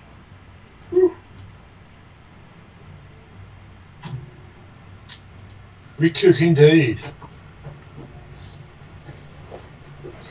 But he counted it all out as he was packing it away. Did Benedict find any sign of where the werewolf went after it led us to here? It did. It went north. North. Right, yes. Noting the time it was taking the others to be coming out of the barrow, And as you waited, you noticed that the next thing you saw was the moon was high above you. Okay, I was going to say, Penny was aiming to basically get a campfire going on the fact that, hey, if these guys are going to be hanging around here, well, it should be fairly safe at this time. At the As long as you're standing in the middle of the campfire, you know, they won't come near the lights. It's fine. Yeah.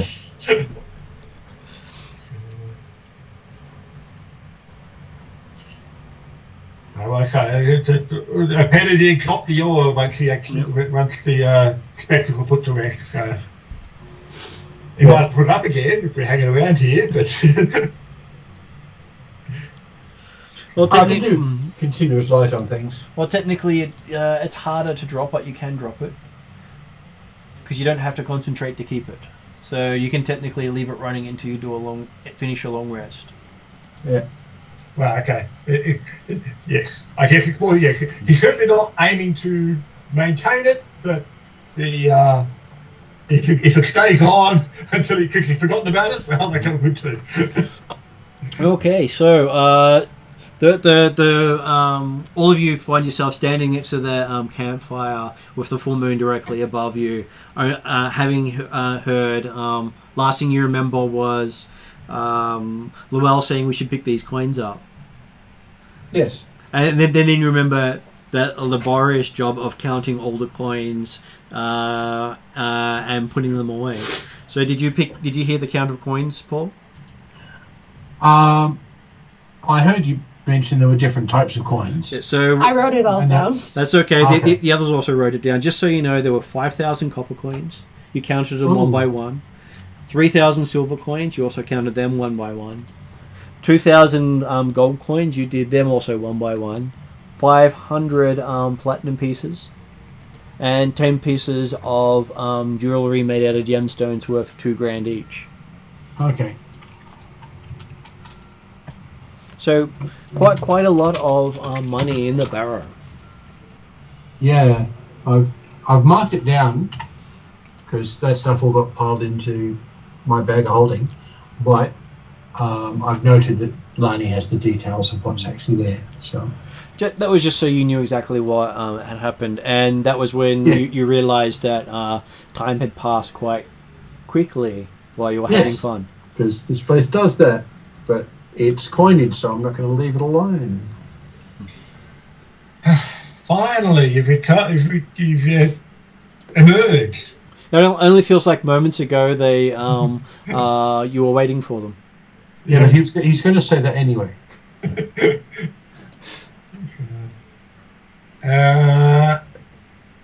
Well,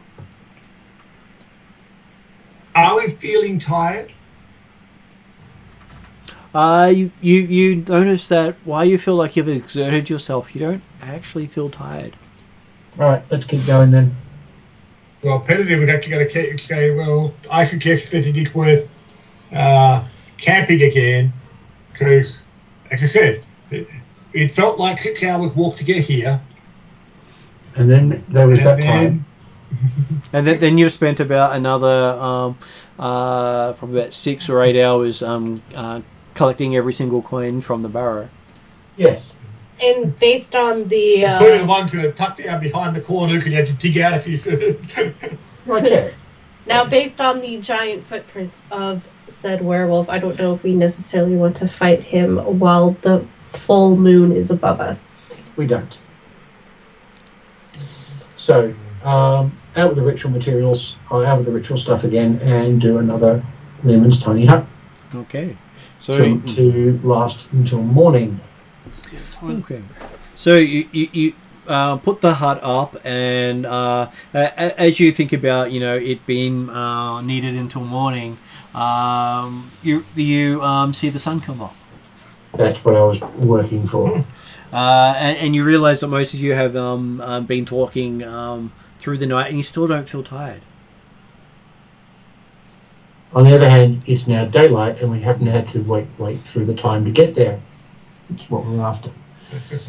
So, Kennedy certainly aimed to be sleeping, not talking. He was recognising the issue and hang on, if we sit down and chat for a bit, it'll be morning. So he's going to be lying down and sleeping, so it'll be morning. Yes. So let's go and do that.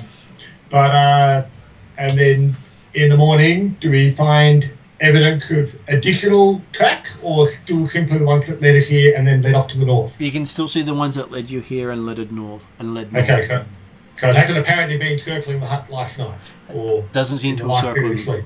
Didn't seem to have circled last night. Okay.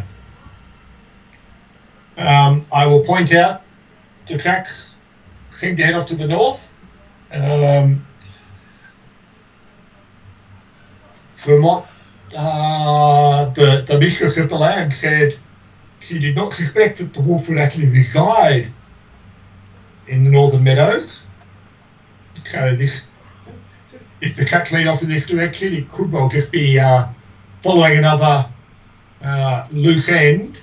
However, I do not feel that we did a bad thing yesterday in allowing the spirits to rest. So there may well still be value going northwards, even if it's not directly to the werewolf. I agree. People have preferences? Yeah, we'll do that. As everyone seems to agree, the next thing you notice, you're standing in a field of flowers outside a small grove of trees next to a pool of water. Didn't even have to stand up. I'm beginning to think that people should not be imagining a big werewolf based on the tracks. They should be imagining the Stay Puft Marshmallow Man. No, a normal-sized werewolf with really big carved wooden shoes to fake the tracks. Okay, so and the wolf tracks are crossed with deer tracks. And at this point, I'm going to ask people to make a wisdom saving throw. Let's dice being high. 22. After the initial poor perceptions, I changed dice, so I've found a good one. Yeah. Well, don't let that one disappear. And 16. 18. Let me think. 13. Okay. If Martin talks, I found a good one. I like his. Yeah. Okay, so while you're talking, Drelzel goes to sleep. Oh dear. As you hear a faint melody coming from the trees.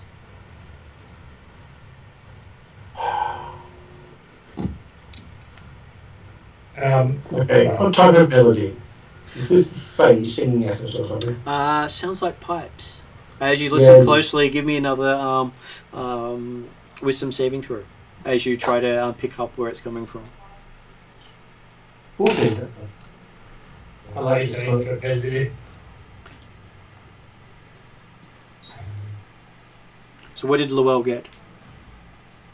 14. 14. Okay, he does a bit better. It sounds like the satyr pipes you remember as a child.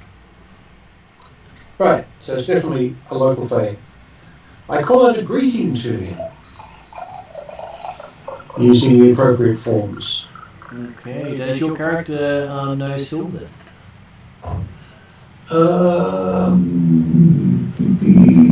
Actually, unfortunately, no. I got Elvish, but I don't have Sylvan. Okay, so you call out in Elvish at least. Mm-hmm. Because, well, that's probably the nicer of the two of the languages you know to use. And give me a Yes. Using comic book. give me a persuasion check. Alright. Oops. And are you offering anything to the satyr as you? Yes. I'll offer a drink to the satyr. Which gives you advantage on the roll. Given what I just rolled, I don't think the advantage is going to be that useful. No, 22. 22. Okay. So, you see the oldest looking satyr you've ever seen step out of the forest of trees. You didn't know they got old. They probably don't usually last long enough to, well, they're Fae, they don't usually age anyway. But given what's going on around here. From what you know, they generally don't age, especially in their own world. Yes. He greets you. Hmm. And you realise he's not speaking a language you know. But you understand it completely. Yeah, that's fair enough. Some Fae do things like that. Some other things do as well. He asks, after drinking the wine you gave him, why you come by his meadow. Is he speaking, like, do we all understand, or is this just little? You do all understand him, but you have no idea what words he's using. Okay. But you Right. you understand it. His complete discussion. Yeah. It's like he's using syllables that make no sense, but you know exactly what he's saying. We are hunting a werewolf who has led his trail through your meadow. Do you know anything about him? Or where he is? It says during the day you will find him as Malachi Dumaris. I make a mental note of that name. Any idea where? Usually in the western woods. Thank you. For such Are you a suggesting fine wine, he was more than happy to give you payment in kind. He says while rhyming back to you. Are you suggesting that this Dumaris is the human form of the wolf? But it's got a name. He says there is no wolf during the day.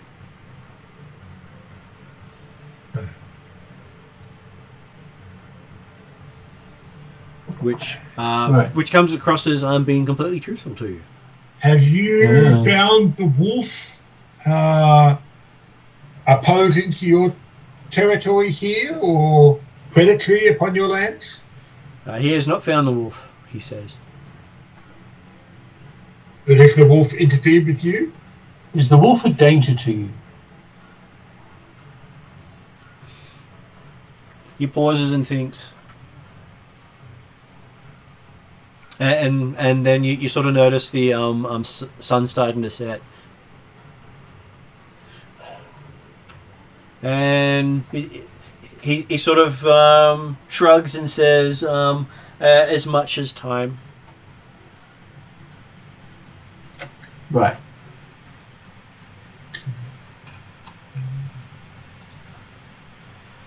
Do you know the Lady Sephora?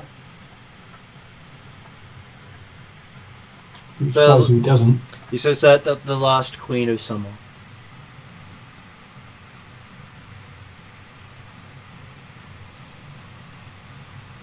She requested that we eliminate the werewolf.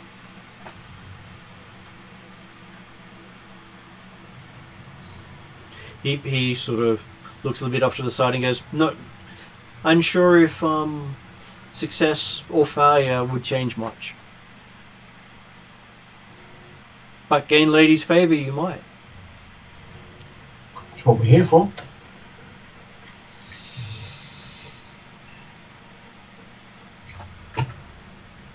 Do you know if there are any others that reside in the Western Wood?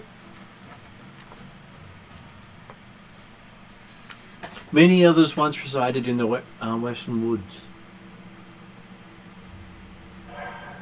But the werewolf has now eliminated them, or they were already gone? He looks at you and says yes.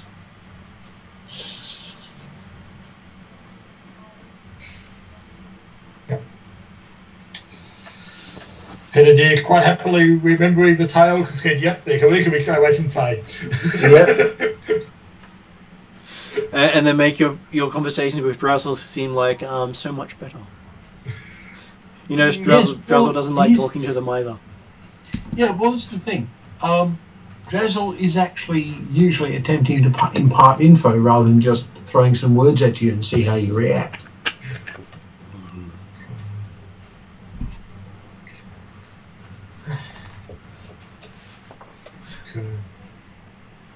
The satyr stretches and says, would you like a moonlight swim? We thank you for the offer, but we should be on our way to hunt the werewolf. Yeah, we're already a couple of days behind schedule.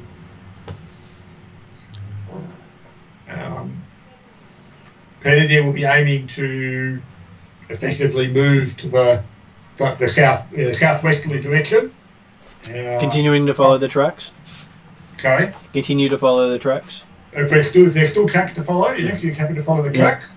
But when we effectively get out of the satyr's domain of the Northern Meadows type stuff, or at least some distance away from where he met him, but before we actually go into the Western Woods, I don't know if any of the clearings connect them at all.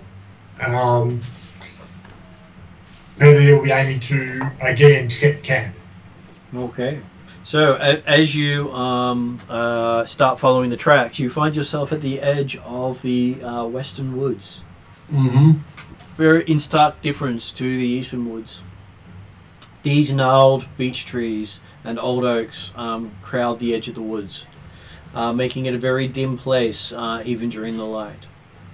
You see small animals through the trees overhead and the hum of bees in the air. You see bits of broken paving stone protruding from the ground, suggesting that a road once passed through the trees, but it's long, overgrown, and impossible to follow. Mm-hmm.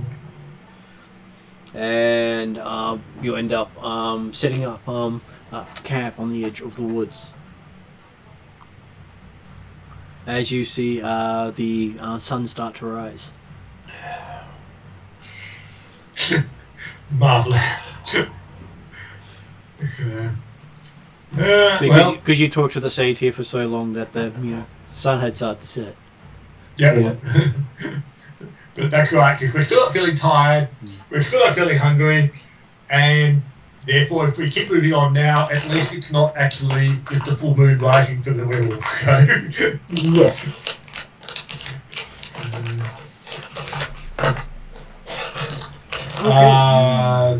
If there's still tracks to follow through the woods, go that way. So aim to do so. Otherwise, we shall make some more. Explore the woods.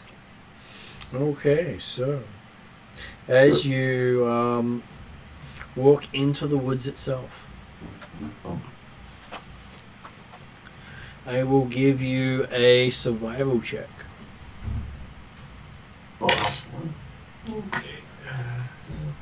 23. 23.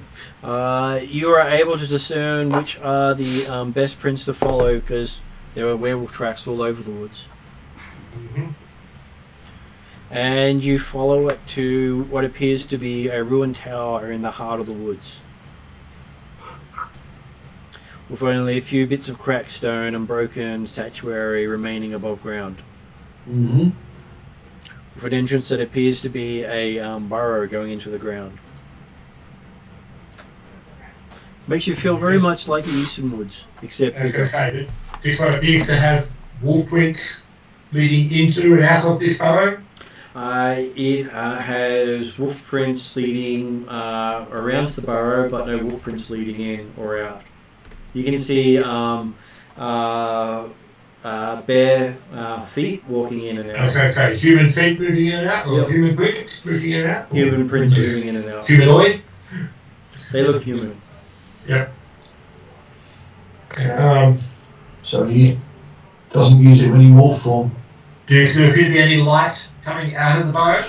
It appears to be a greenish glow. Hmm.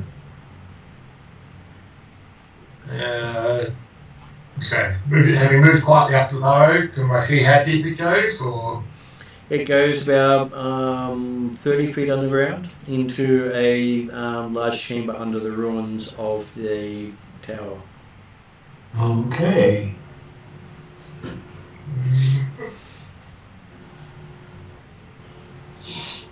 You ready for whatever? Let Parody do the scouty thing. Yeah. So, assuming I can't see anyone or anything actually into the opening, I will cautiously move down the burrow and get to where it opens out and have a look inside. Okay, as you step down into the burrow, you can see glowing runic circles in various places around the burrow. Almost like remind you greatly of the circle you can create with your spiritologist. So they appear to be protective type something circles. Or summoning circles. They're very hard to tell because you don't know what runes are used. But you're saying that these are like on the walls, on the floor, or they are floating above the floor. Oh. And basically moving. Oh. I will aim to not touch or be touched by these floating circles, and if that becomes effectively impossible, I will not enter any further at that point. They are moving slow enough that they will not hit you unless you stand in their way. Okay. And you see in the very center of all these glowing runes, it's about 5 of them all up, a rickety table and a chair where you can see various arcane implements, a book, and a few personal items with a old human, long hair, grisly sort of appearances. I'll see if I can actually bring up a picture of him for you, because he does have his own picture. Of course, I've got to get to the right section for his picture. Yeah, as what being a named NPC. Yeah. Okay, so he's got a white streak in his hair. He's got a nicely trimmed beard. He looks like he's wearing arcane sort of robes of a fine nature, and he has like a red velvety sort of chair he's sitting in. Very nice chair, even though he's sitting in underneath a tower, and he hasn't noticed you at this stage. And there appears to be no one else in the room. Appears to be no one else in the room. Okay. I will carefully back out again, avoiding any of the circles and things like that, and tell the others what I saw. Yep. And the fact that, yes, it would appear that we have at least found someone living out here. Presumably it is the werewolf that's just too much eye, or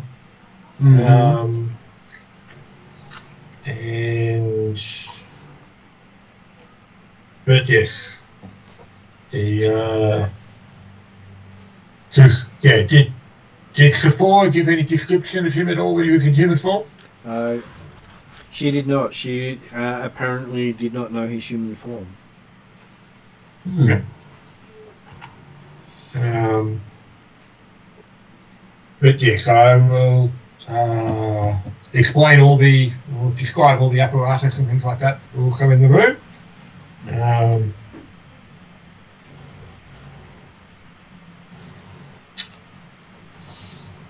If we were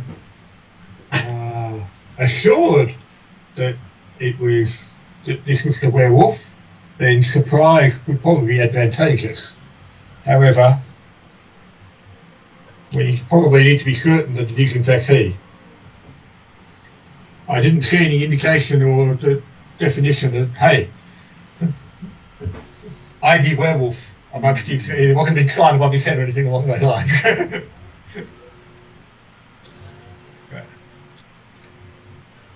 Okay. So what would the party like to do? So, There are no curtains down there, by the way. No, that's good. well, at least Excellent. none that Penny told you about anyway.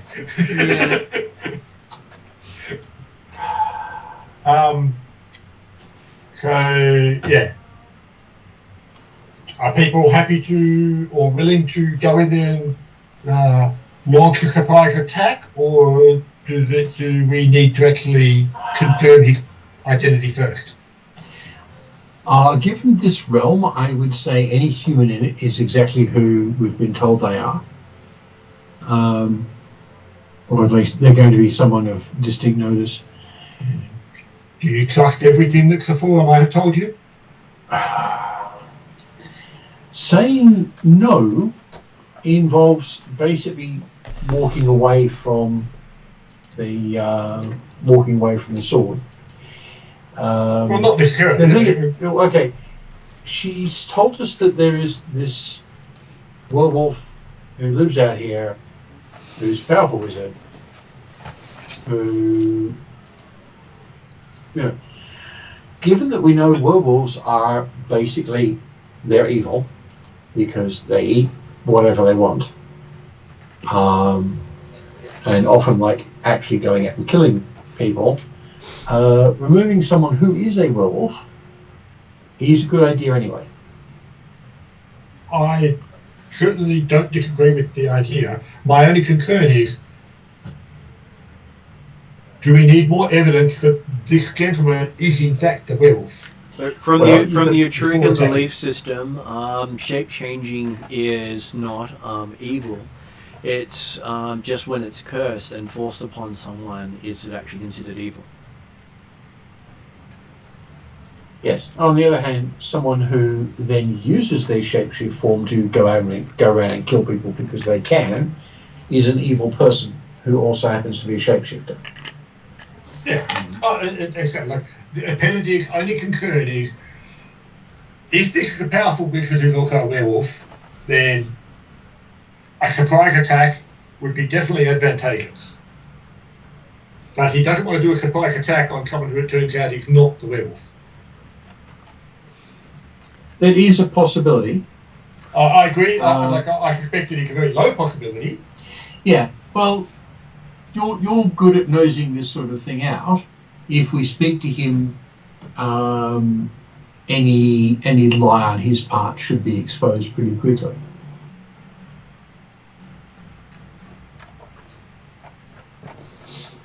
Okay.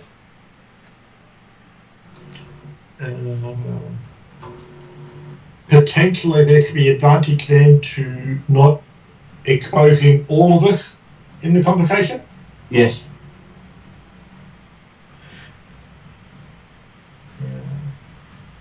Who are the stealthiest people in the party? Probably you and and our mink. So Tidal's not particularly stealthy? It depends on if there are curtains involved. Yeah. Okay. No curtains involved. Okay. Penny I'm not bad, towards the but idea I'm not- of Yeah. if I don't have skills in it. if Laurel and Liney announce their presence as they come down, Clawel on the idea that he's one that actually can talk and chat and Yes. try and potentially incite, if there is any, if he's try and draw him out to the truth, and or incite him enough to actually expose himself. Yeah. Lani being there as a Backup. immediate backup Yeah.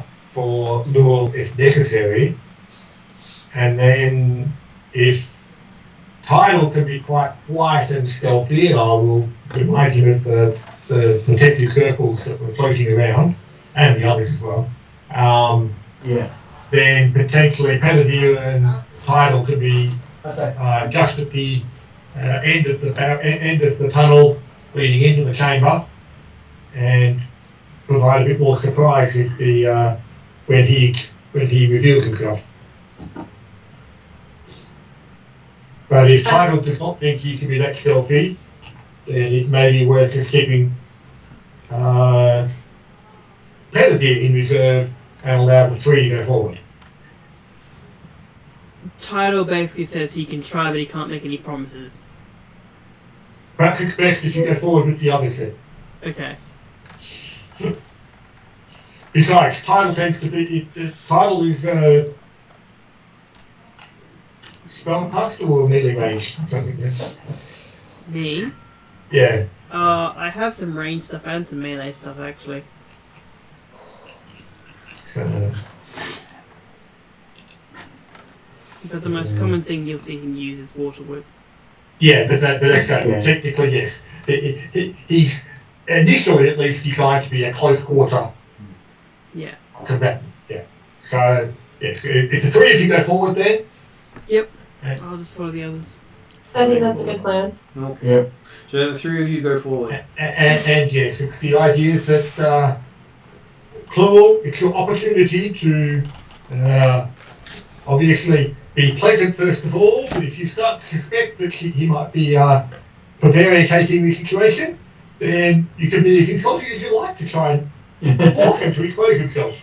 Yes. Yeah.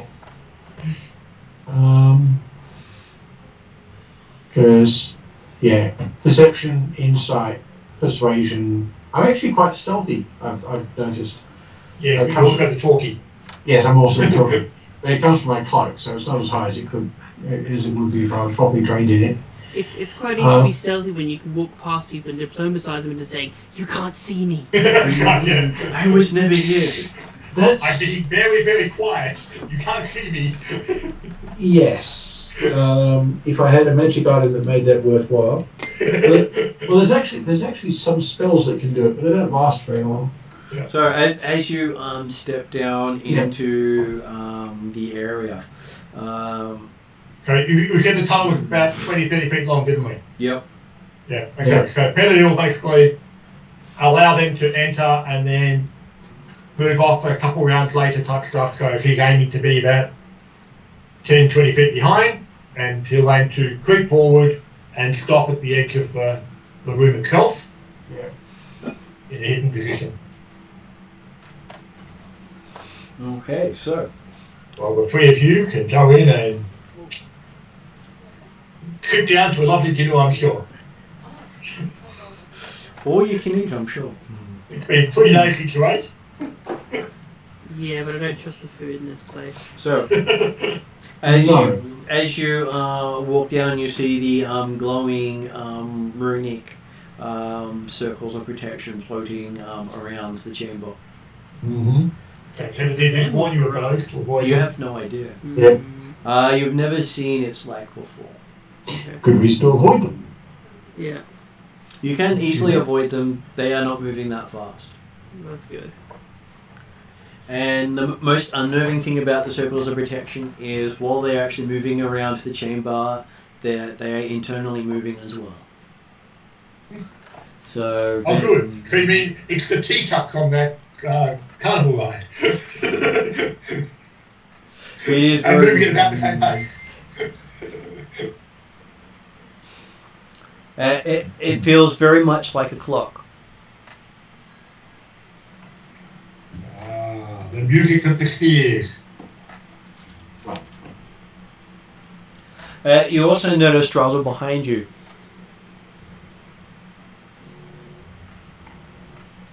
Obviously behind me. Is this, He's sneaking up as well. No, no. behind Lowell. Oh, Jackson would. Well, if Penedir saw Jackson going forward, he would be keen to say to Jackson, perhaps you should wait outside and ensure that no one else approaches. But he's not going to argue. If Jackson continues to fall with them, I'm not going to stop him. So. I will give Lowell a insight roll. Okay.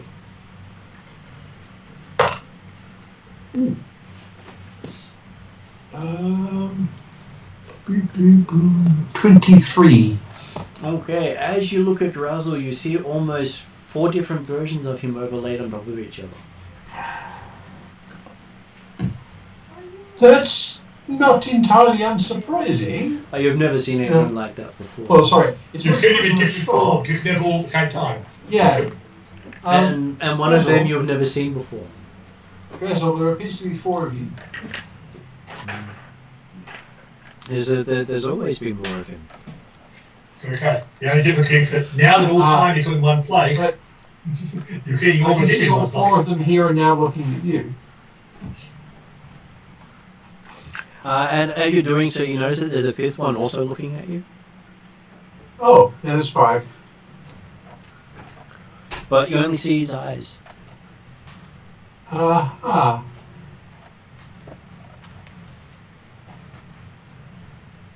Then will make a comment to Kuro saying, "Are you moving? Go on, go on." And as you turn back, you see that the guy at the table has turned and looked at you. You seem to have disturbed his reading.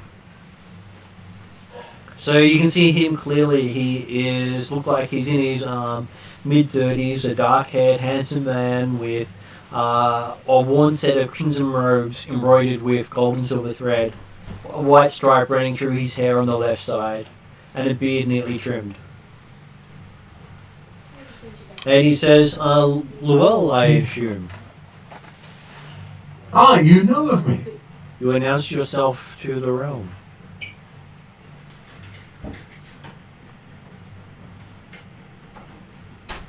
Well, it's good to be known. You're here to hunt me, I hear. If you heard the announcement to the realm, then I'm presuming you heard everything else that was discussed at that point. I'm sure you will do what you feel is right, whether it's right or wrong. Well, If it's important, Martin. Yep. 27 on stealth coming forward. You're quite easily able to sneak in because no one seems to be looking in your direction. that's rather the point of me being bait. I'm watching Yes. you. Except for Ariadne, who seems to be staring at Jeremy's character for some reason. Calcrick's wearing socks. Dear. Sorry. So, you see the man who's staring at Luell quite intently. So, is there actually a reason why we would be asked to hunt you down? Because you know what we were told about you. He knows what you were told about him, but you were not told everything. Yeah. You know what we were told about you. Yes, and he is holding together what's left of the magic in your world here.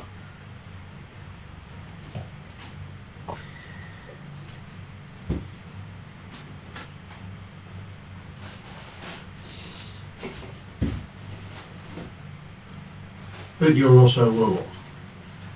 There is a price for everything.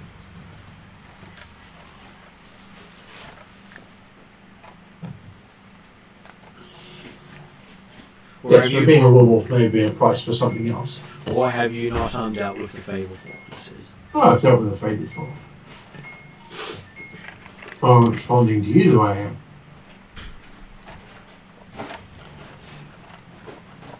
And I must serve every night in the capacity that I was cursed to, he says.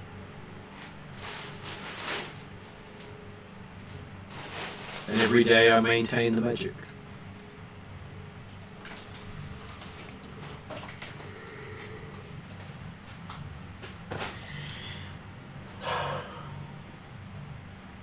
How do you maintain the magic? Maybe Considering what you're up against. my presence keeps the magic going.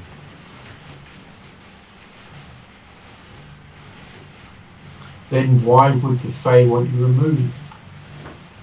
Maybe they tire of being attached to this world and wish to move on.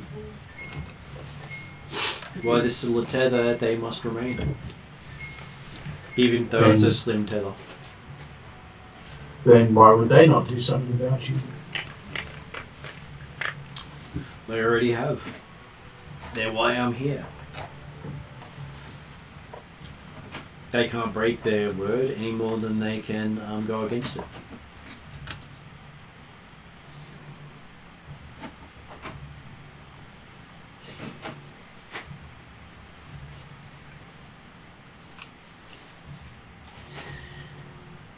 How long have you been holding the magic here? And how long more are you going to be able to do it? He shrugs and says, in this realm, time has no meaning. It could be a day outside, or it could be centuries.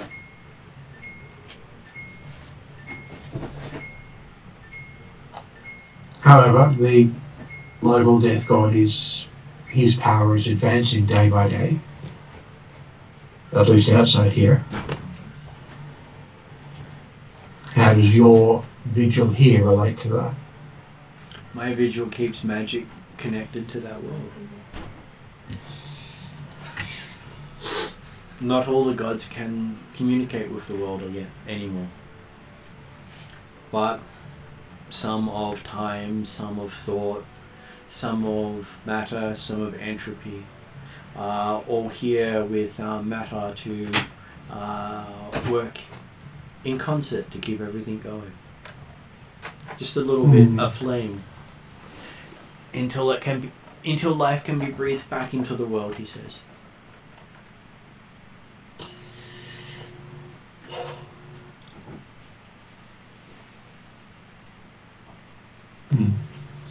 Is that linked to these circles you've got floating around?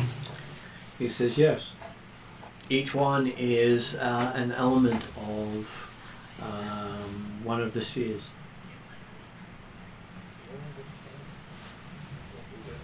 I have a look at the circles. Do they look different to each other, or are they? They all look unique. Looking at them from his perspective, you can see one seems to be a representation of time. One seems to be a representation of matter, another of thought, another of earth, and another of entropy. Right. Which in a realm of matter is basically an abomination for that realm.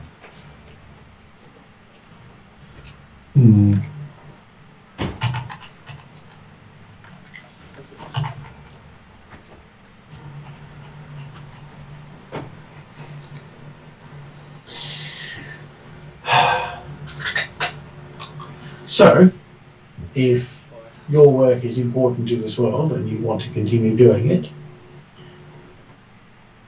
how then can we obtain what we need to get out of this world?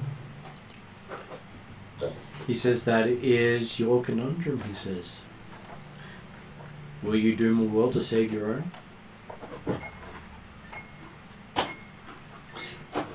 Would we doom a doomed world to save our own? Is it really doomed? Can it be recovered? If you snuff out magic completely, can you bring it back? Do the elves know that snuffing you out will remove magic from the world? I'm not sure the elves know much anymore. They have lost most.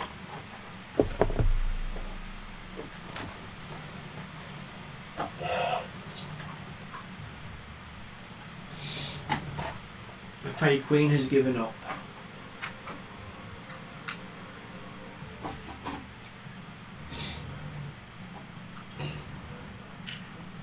So you're saying that she sent us after you so that she doesn't have to do it? She cannot do it. She gave her word. And a word once given by a Fey can't be broken. I'm sure if she can just ask us to come and do something about you, she can get some of her own people to do something similar. The Fey cannot go against the word of the Queen.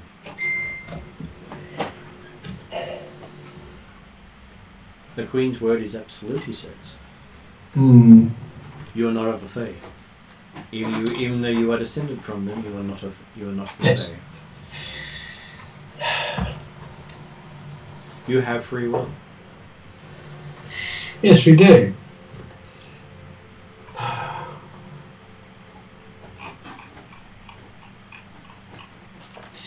However, as an extension of this, and as part of what we were talking about earlier,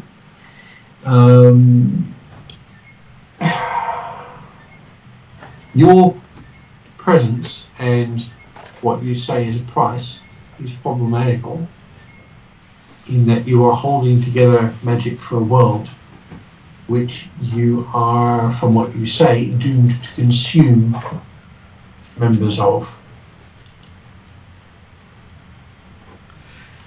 He did not set the price. That wasn't the statement.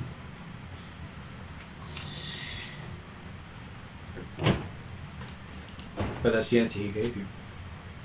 Yes. Well, no, from what he was saying. That was what I was saying to him.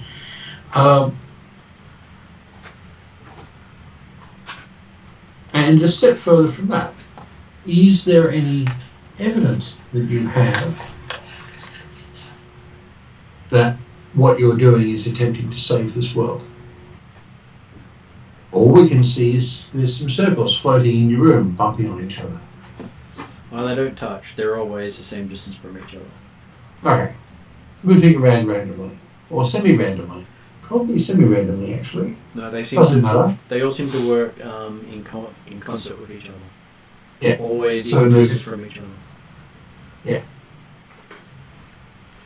So the pattern of their movement is Sorry to interrupt. Yeah. may or may not have We're meant to be attacks and donut pieces.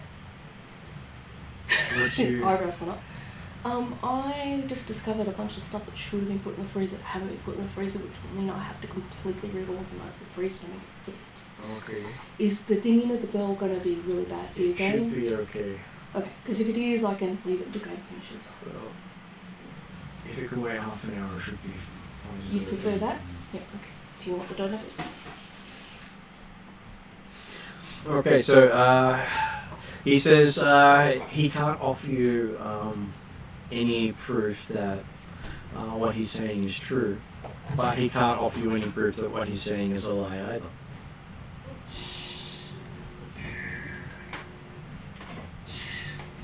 So you see our problem here is we know you're a werewolf, you've basically admitted it. Werewolves eat people, and you've got no evidence to give us any impetus to not treat you as anyone else capable would treat a werewolf.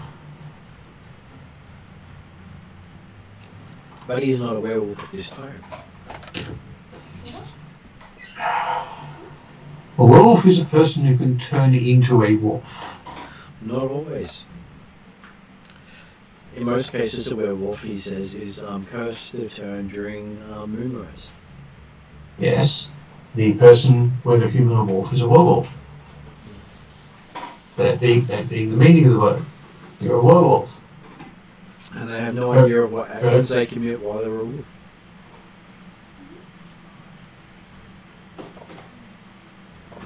Nor does the wolf remember what the man was.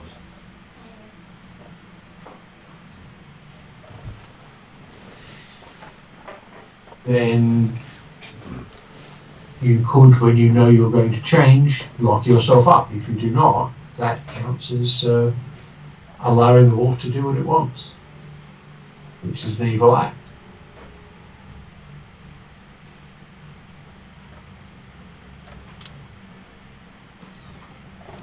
Do you?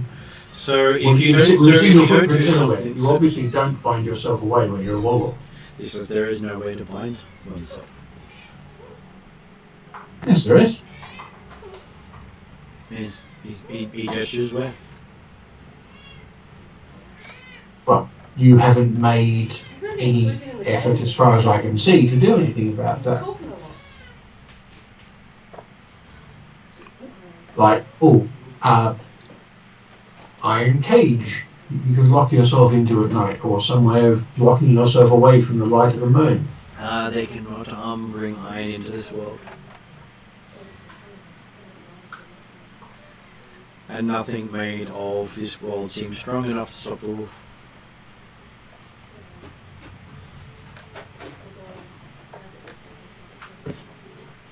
So you don't leave this realm at all?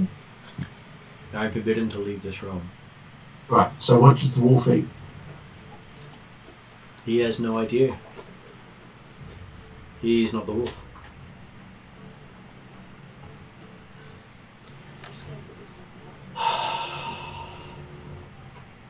Sigh. But he's never had to eat anything in the time he's been here.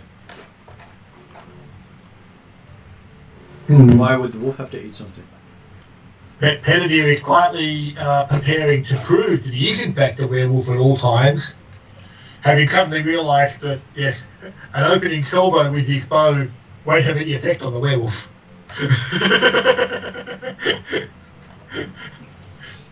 But therefore, I say, it has no effect if the man pulls out an arrow from his heart.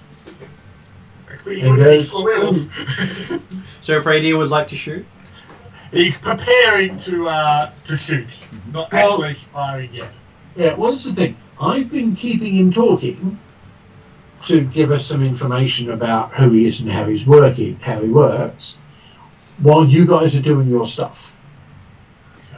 And my job is to keep doing this until you do your stuff. Or to provoke him into showing his true form.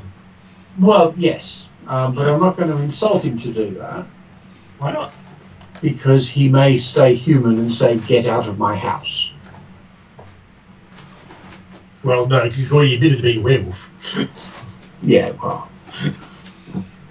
Yes, the fact that he doesn't know what he's doing when he's a wolf doesn't actually matter. He's still a werewolf.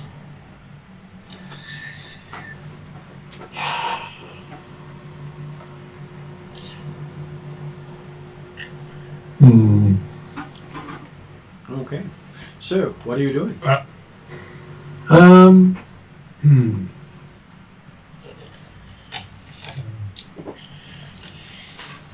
Penedier heard enough to say that, well, he's definitely a werewolf, and Penedier came to the conclusion some time ago that this world cannot be saved, so... Yeah, so... He's happy to eliminate the wolf and therefore be able to retrieve the sword, so therefore we can try and attempt to save a world that is still savable. Yes, so, basically, your argument is what he's doing, if he's telling the truth, what he's doing is immaterial. Well, from Pernodic's perspective, obviously he's not discussing this. That's what I'm saying. He's given the conversation a few more minutes to go on. When it seems to have been stumbling to a bit of a halt, he will aim to put a shot through the heart and do it from surprise. 19 AC 26. That's a hit. Yeah.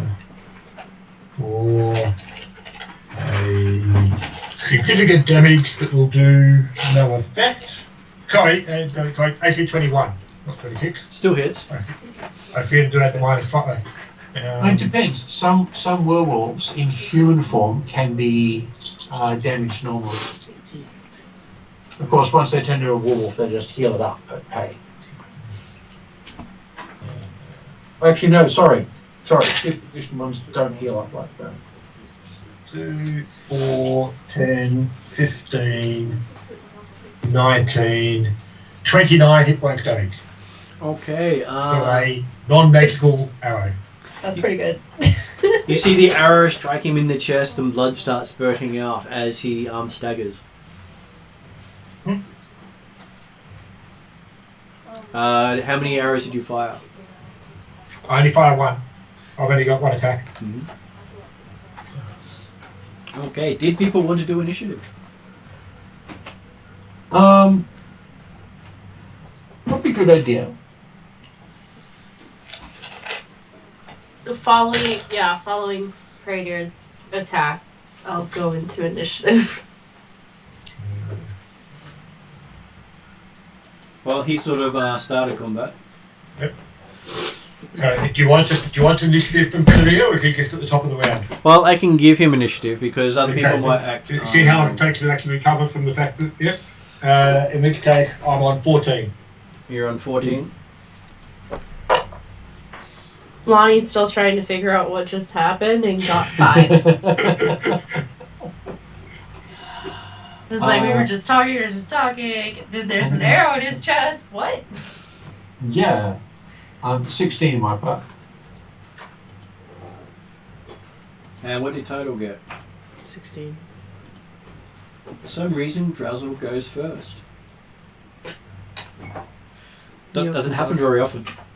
Well, you see, what you mean is one of the Gatehouse goes first, and therefore they all go first. So, you see something very weird as Drowsel seems to walk up to each of the circles at the same time. Okay. And starts interacting with it. So, Title's up.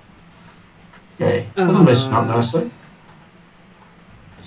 So we've gone ahead and stabbed him? Well, he's got an arrow sticking out of his chest. And blood spurting out. Right. So And he, like, he's not collapsed on the ground? He hasn't collapsed on the ground, but it does look like he's hurting. Yep, okay, with that. Okay. Do you have a magical or effectively magical attack? I guess I'm going to Well, hey, apparently you don't need it. You can still kill him. prepare my action or whatever in case Predator gets attacked. Then I'll attack him. Okay. Otherwise, until then I'll... So if Predator gets attacked, you'll attack him in return. Not Predator, I'll attack the werewolf. Okay. Yeah. But if he's not a werewolf, you won't attack him? Oh, well, if Predator gets attacked by this thing... Guy with an arrow sticking out of him? Werewolf guy, then yeah. Okay. So, Llewell gets to go. What would Llewell like to do? He's got an arrow sticking in him and blood spurting out. So it looks like a good start. It's not what you expect because you know that the arrows fired are not magical. Well, although, okay, he doesn't necessarily know that Penalty didn't have a magic arrow up his sleeve. Having made confident, knowing we're going for a werewolf, Penalty was confident to be able to actually provide support from the fire, having completely forgotten the fact that he wouldn't normally be effective. Yes, but as you said, I don't know that you don't have any magic. And the point being, Penalty certainly would normally know that werewolves require magical weapons to hit, or silvered weapons. Yes. And particularly in the case of the Atruaghin, whilst a silver is acceptable in that situation, obviously they still don't like it, so magic preferred. So, yeah, it would not be unreasonable for you to think that Penalty obviously was able to use magic in some sort in order to fire the arrow. Yes. No, for all I know, you managed to get yourself a magic bow. Anything fired from that counts. Mm-hmm.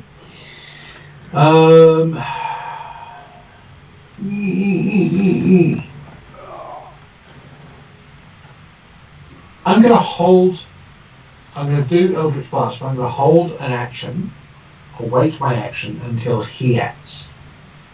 Okay. As his action, he pulled out the arrow. Right, there's the decider. I shoot him with my Eldritch Blast. Well, no one really likes having an arrow stuck in them. No, but a barbed war arrow? And he just pulls it out. Yeah. He's also not screaming in pain and falling over. Well, he was, he did groan in pain when he got hit. Yeah. But because you held your action, he does actually get to finish his action first. Yeah. Okay, so he is attacking back Payadir with magic, which then triggers Title's effect. Because yours was a ready action, so your ready action interrupts his action.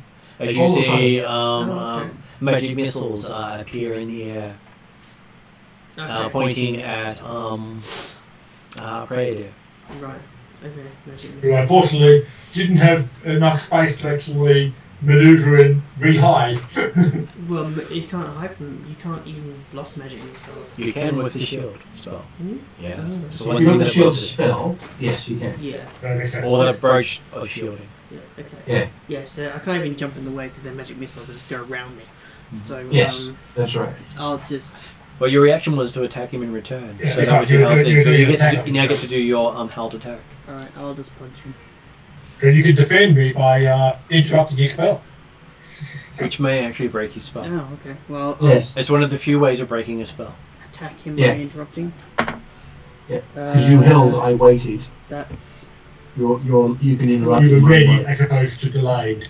Yeah, That's a natural exactly. 20. So. It's a natural 20, making it a critical hit, Yeah. which Oh. means you then roll double. You roll your damage and then double it. Yeah. I'm just using my fists. So. Oh no, I have that sword. Oh no, the sword thing was dangerous. So I don't use it anymore. Okay. You don't know use a sword of air in the realm of earth Yeah. to strike a creature messing around with all the elements. Yeah, but it caused like a nuclear explosion last time. Not nuclear, Well, you but- sort of had to call the action when you're ready there, so it was an attack. So you're basically doing a basic attack. Yeah, that's fine. I'm happy with that. So just a punch. Otherwise, it probably would have been a nuclear strike with a natural 20 on your sword. So 4 plus. That's.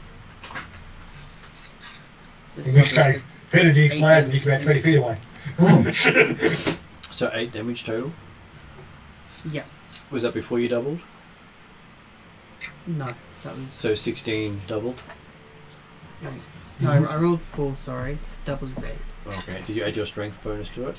Yes. Yeah. Okay. So 8 damage with your critical hit against him. Okay. Let's see if he sustains his spell. Apparently, he sustained his spell. Okay. I'd like to. Unfortunately, that ends your turn by when you're ready in action, you get 1 action. Oh, you don't get the.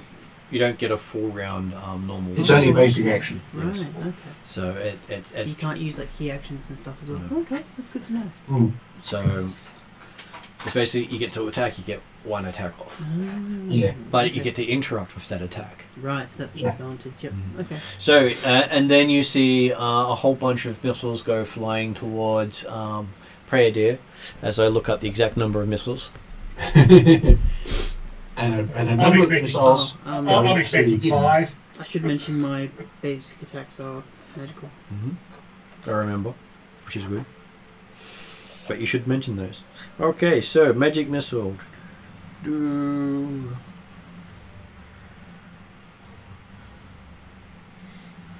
So the base one throws. These days, isn't it? Base one does 3 darts.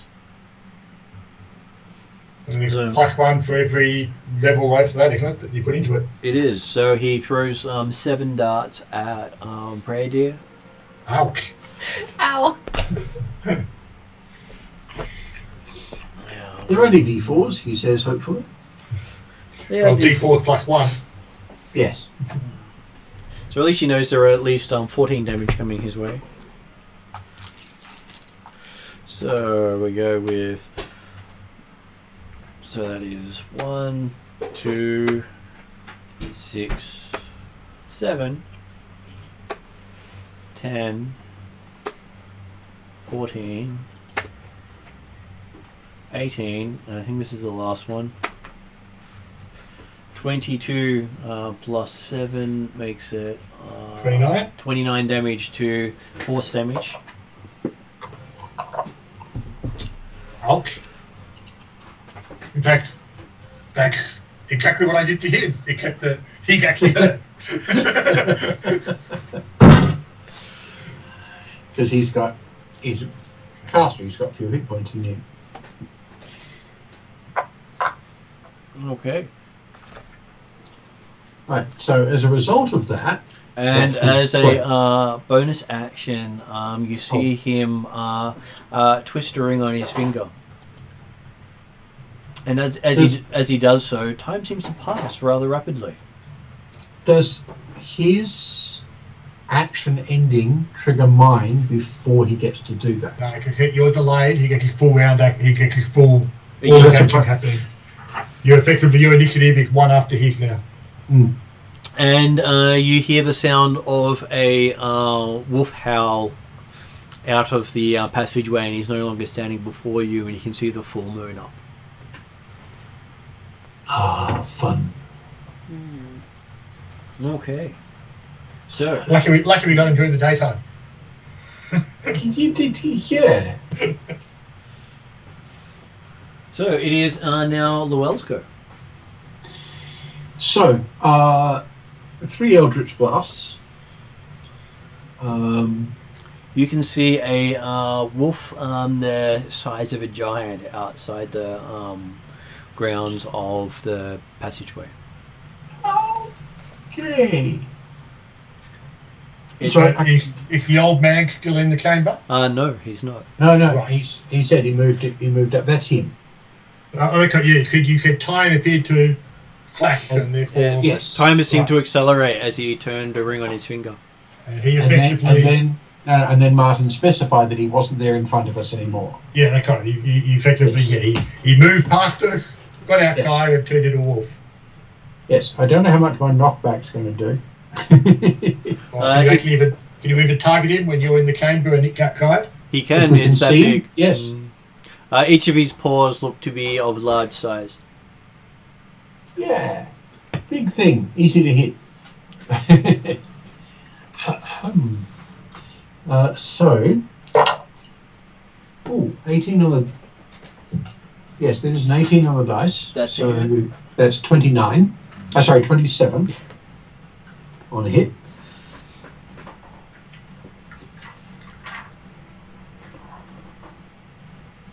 You have hit. I'm presuming. Big things usually are easy to hit. 17 damage and 10 feet of knockback. I'm presuming the knockback's not going to do very much except bounce him around a little bit. Okay, you seem to basically make one of his feet move. Oh, cool. That's right. The knockback's going to happen anyway. So how much damage was that again? Pardon? How much damage was that? 17. 17 force. Yep. Second is 16. Is that a hit? 16 is also a hit. Oh, sorry, 19 is definitely going to be a hit. 14 damage. I'm not going to worry about the knockback. It's going to happen anyway, but I'll worry Same paw moves slightly backwards further. Do I appear to be actually doing anything to him except pushing a paw around? Hard to tell considering it is a massive creature. That's true. Alright, 21 to hit, so that's going to hit. It does hit. Yeah, not a good roll for damage though. 9. Okay. Okay, you can see his paw is now in the air. You knocked it back far enough that he's now had to raise it off the ground. There's all the fur in the way and we can't see if there's any actual holes in him. And Prey Deer is now up. Speaking of whether or not we can see any holes in him, Tuxer, can I see any evidence of blood spatter on his chest? There's blood splatter all over the outside area, and it's continuing to drop, like it's raining blood out there. Well, no, more. Wow. So yes. So he was aiming at he was hitting a foot because the foot was always to be seen through the chamber. Is that right? From where he was? Well, he could see the foot, but that was the easiest thing to target. Yeah, Yeah. From where Penadir is at the end of the tunnel, like the chamber end of the tunnel. He can see the whole We wolf can't actually easily. see the whole form. You can see the whole form quite easily. Okay. Yeah. So, is there any evidence of the arrow wound in its chest? Except for the black rain falling below it is about all you can think that he's still bleeding. Okay, so apparently he's still bleeding from that wound, not just the wounds came through. And obviously, it's too big to actually get into the tunnel. It is too big to get into the tunnel. He can't even stick a paw into the tunnel. Okay. I will move about halfway up the tunnel type stuff, so I'm still a good 10, 15 feet from the entrance, and I will attempt another shot. Okay.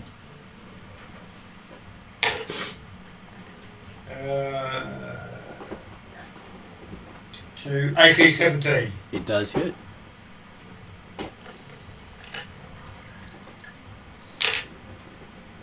4, 8, 18 damage. Again from the non-magical arrow. And you see a blood fly off it as you hit. Okay. In fact, actually, yes, I just remembered in this then, I can actually move all the way to the entrance and then move back again. Yes, you can. Well, they said the, what, it's got 30-foot movement, so yes, I can move up and then move back. The only time you couldn't is if you moved inside its threatened space and then moved out of its threatened space. That's the only time you don't advise it. Yeah, no, that's right. But yes, I moved up to where I get a good shot and then moved back again without actually leaving the tunnel. But then I will aim to, I will finish up about 15 feet down the tunnel. Yeah,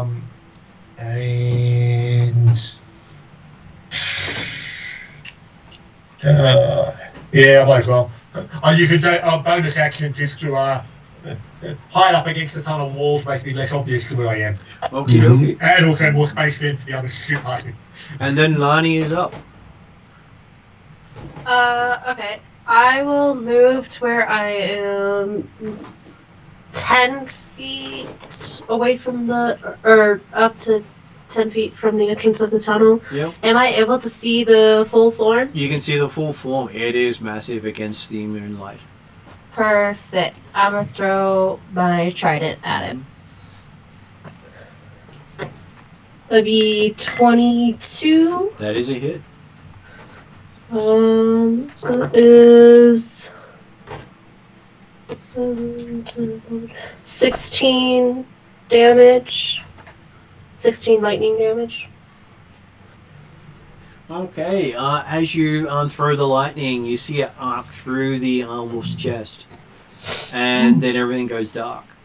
It cooks all the blood. Hold on, everything, wait. And the light. Everything goes dark? Yep. Does the trident come back to her? Trident comes back to you. You can hold. It arcs back, appears in your hand, and you hear a thumping sound outside the tunnel. Thumping sound as of something large falling down, or? Hard to tell. As you hear a crackling noise inside, as you see the 5 different magic circles break. As Drazzle has finished his work.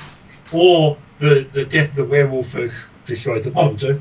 Well, he was working on it. I'd actually guess that it's all gone dark because the werewolf has fallen over the hole.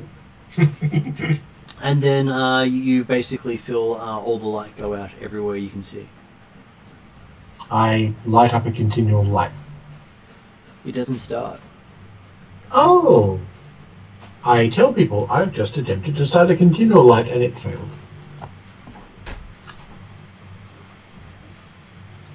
So, what you're saying about the are we still in initiative? You are outside of initiative. Okay.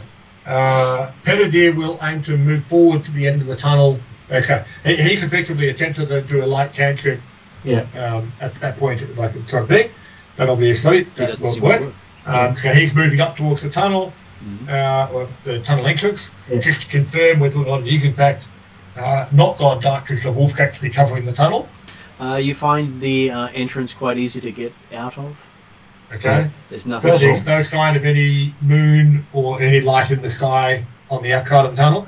Looking up, not a star, not a light source anywhere you can see.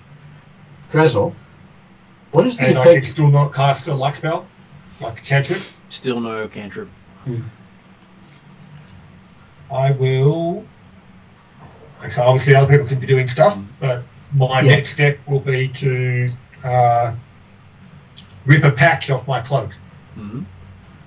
Which is the patch for a lantern, a bullseye lantern, that comes off, filled and already lit. Okay. Or should be already lit anyway. So as you pull it off, it lights up. Okay. So magic is down. Drazzle, what is the effect of what you've just done? You look. There's no Drazzle. I was going to say, you asked Drazzle a question about that. Okay. Yes, because I often understand the answer, or at least the meaning behind the answer. With the light coming down the passageway, you don't see Drazzle anywhere. Yeah, no Drazzle at all. Okay. Can I see the wolf anywhere on the outside? You can see a man missing his with a big hole right through his chest. Right. All right. Lying on his back. Okay. The same man that was in fact downstairs? Yep. Yep. Check him over. I'm actually going to do a search in the area first just to ensure that there's no friends of the wolves coming when he pulled his howl or anything like that. So Fair enough. I'll be doing a search in the area while the others effectively have the opportunity to come out of the tunnel and Meow. There's a little mound in the background.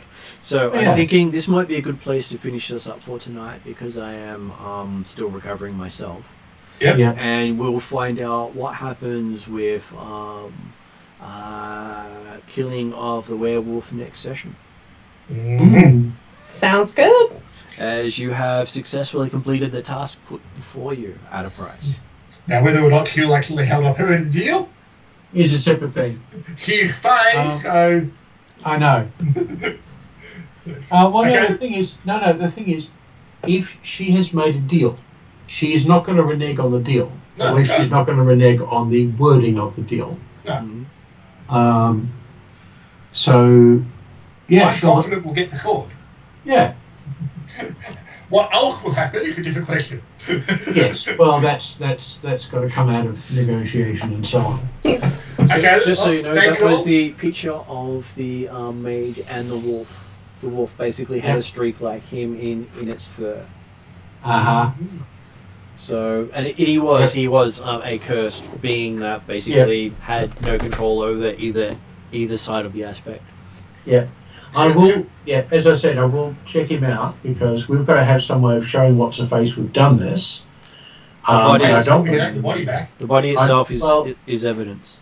Yeah, the body itself is evidence, but if we can pick up something and put it in our pocket, that'd be nicer. Now, you might Okay. also want to be searching his Now, lab to find anything there. Have no problem with carrying him. I would just like not to. So we'll find something. As a player, Martin, so do normal arrows actually affect lycanthropes? They do. Oh, okay. They just do half damage. It's got resistance, not immunity. Older editions did immunity. I didn't want to correct you during the game because it was more amusing that way. It's obviously the sort of thing that for Paladin's knowledge as well, with the fact that normal weapons aren't effective. Yeah, Probably they're not effective when used by a normal person, so therefore half damage of 2 points is not too much. Yeah, I did mention that and then correct myself early on. But yeah, you can quite happily damage them. It's just easier if you're using magic weaponry. Yeah. That is correct. Okay, all good. Thank you It guys makes for them less scary. thank you guys for tonight. I am going to call it thank a you. night because I am Go fall down. I'm going to go do Well, that. Obviously, if you're not up for tomorrow night, that's all good. But otherwise, hopefully, we'll have a game tomorrow, and otherwise I'll see you guys next week or the week after. I will be. I'm just doing a few shorter games until my strength recovers. All good. Sounds good. Yeah. Okay. All right. Okay. Have a good night. Thanks See for you playing. guys. Thank you. Good night. Bye. Good night. No.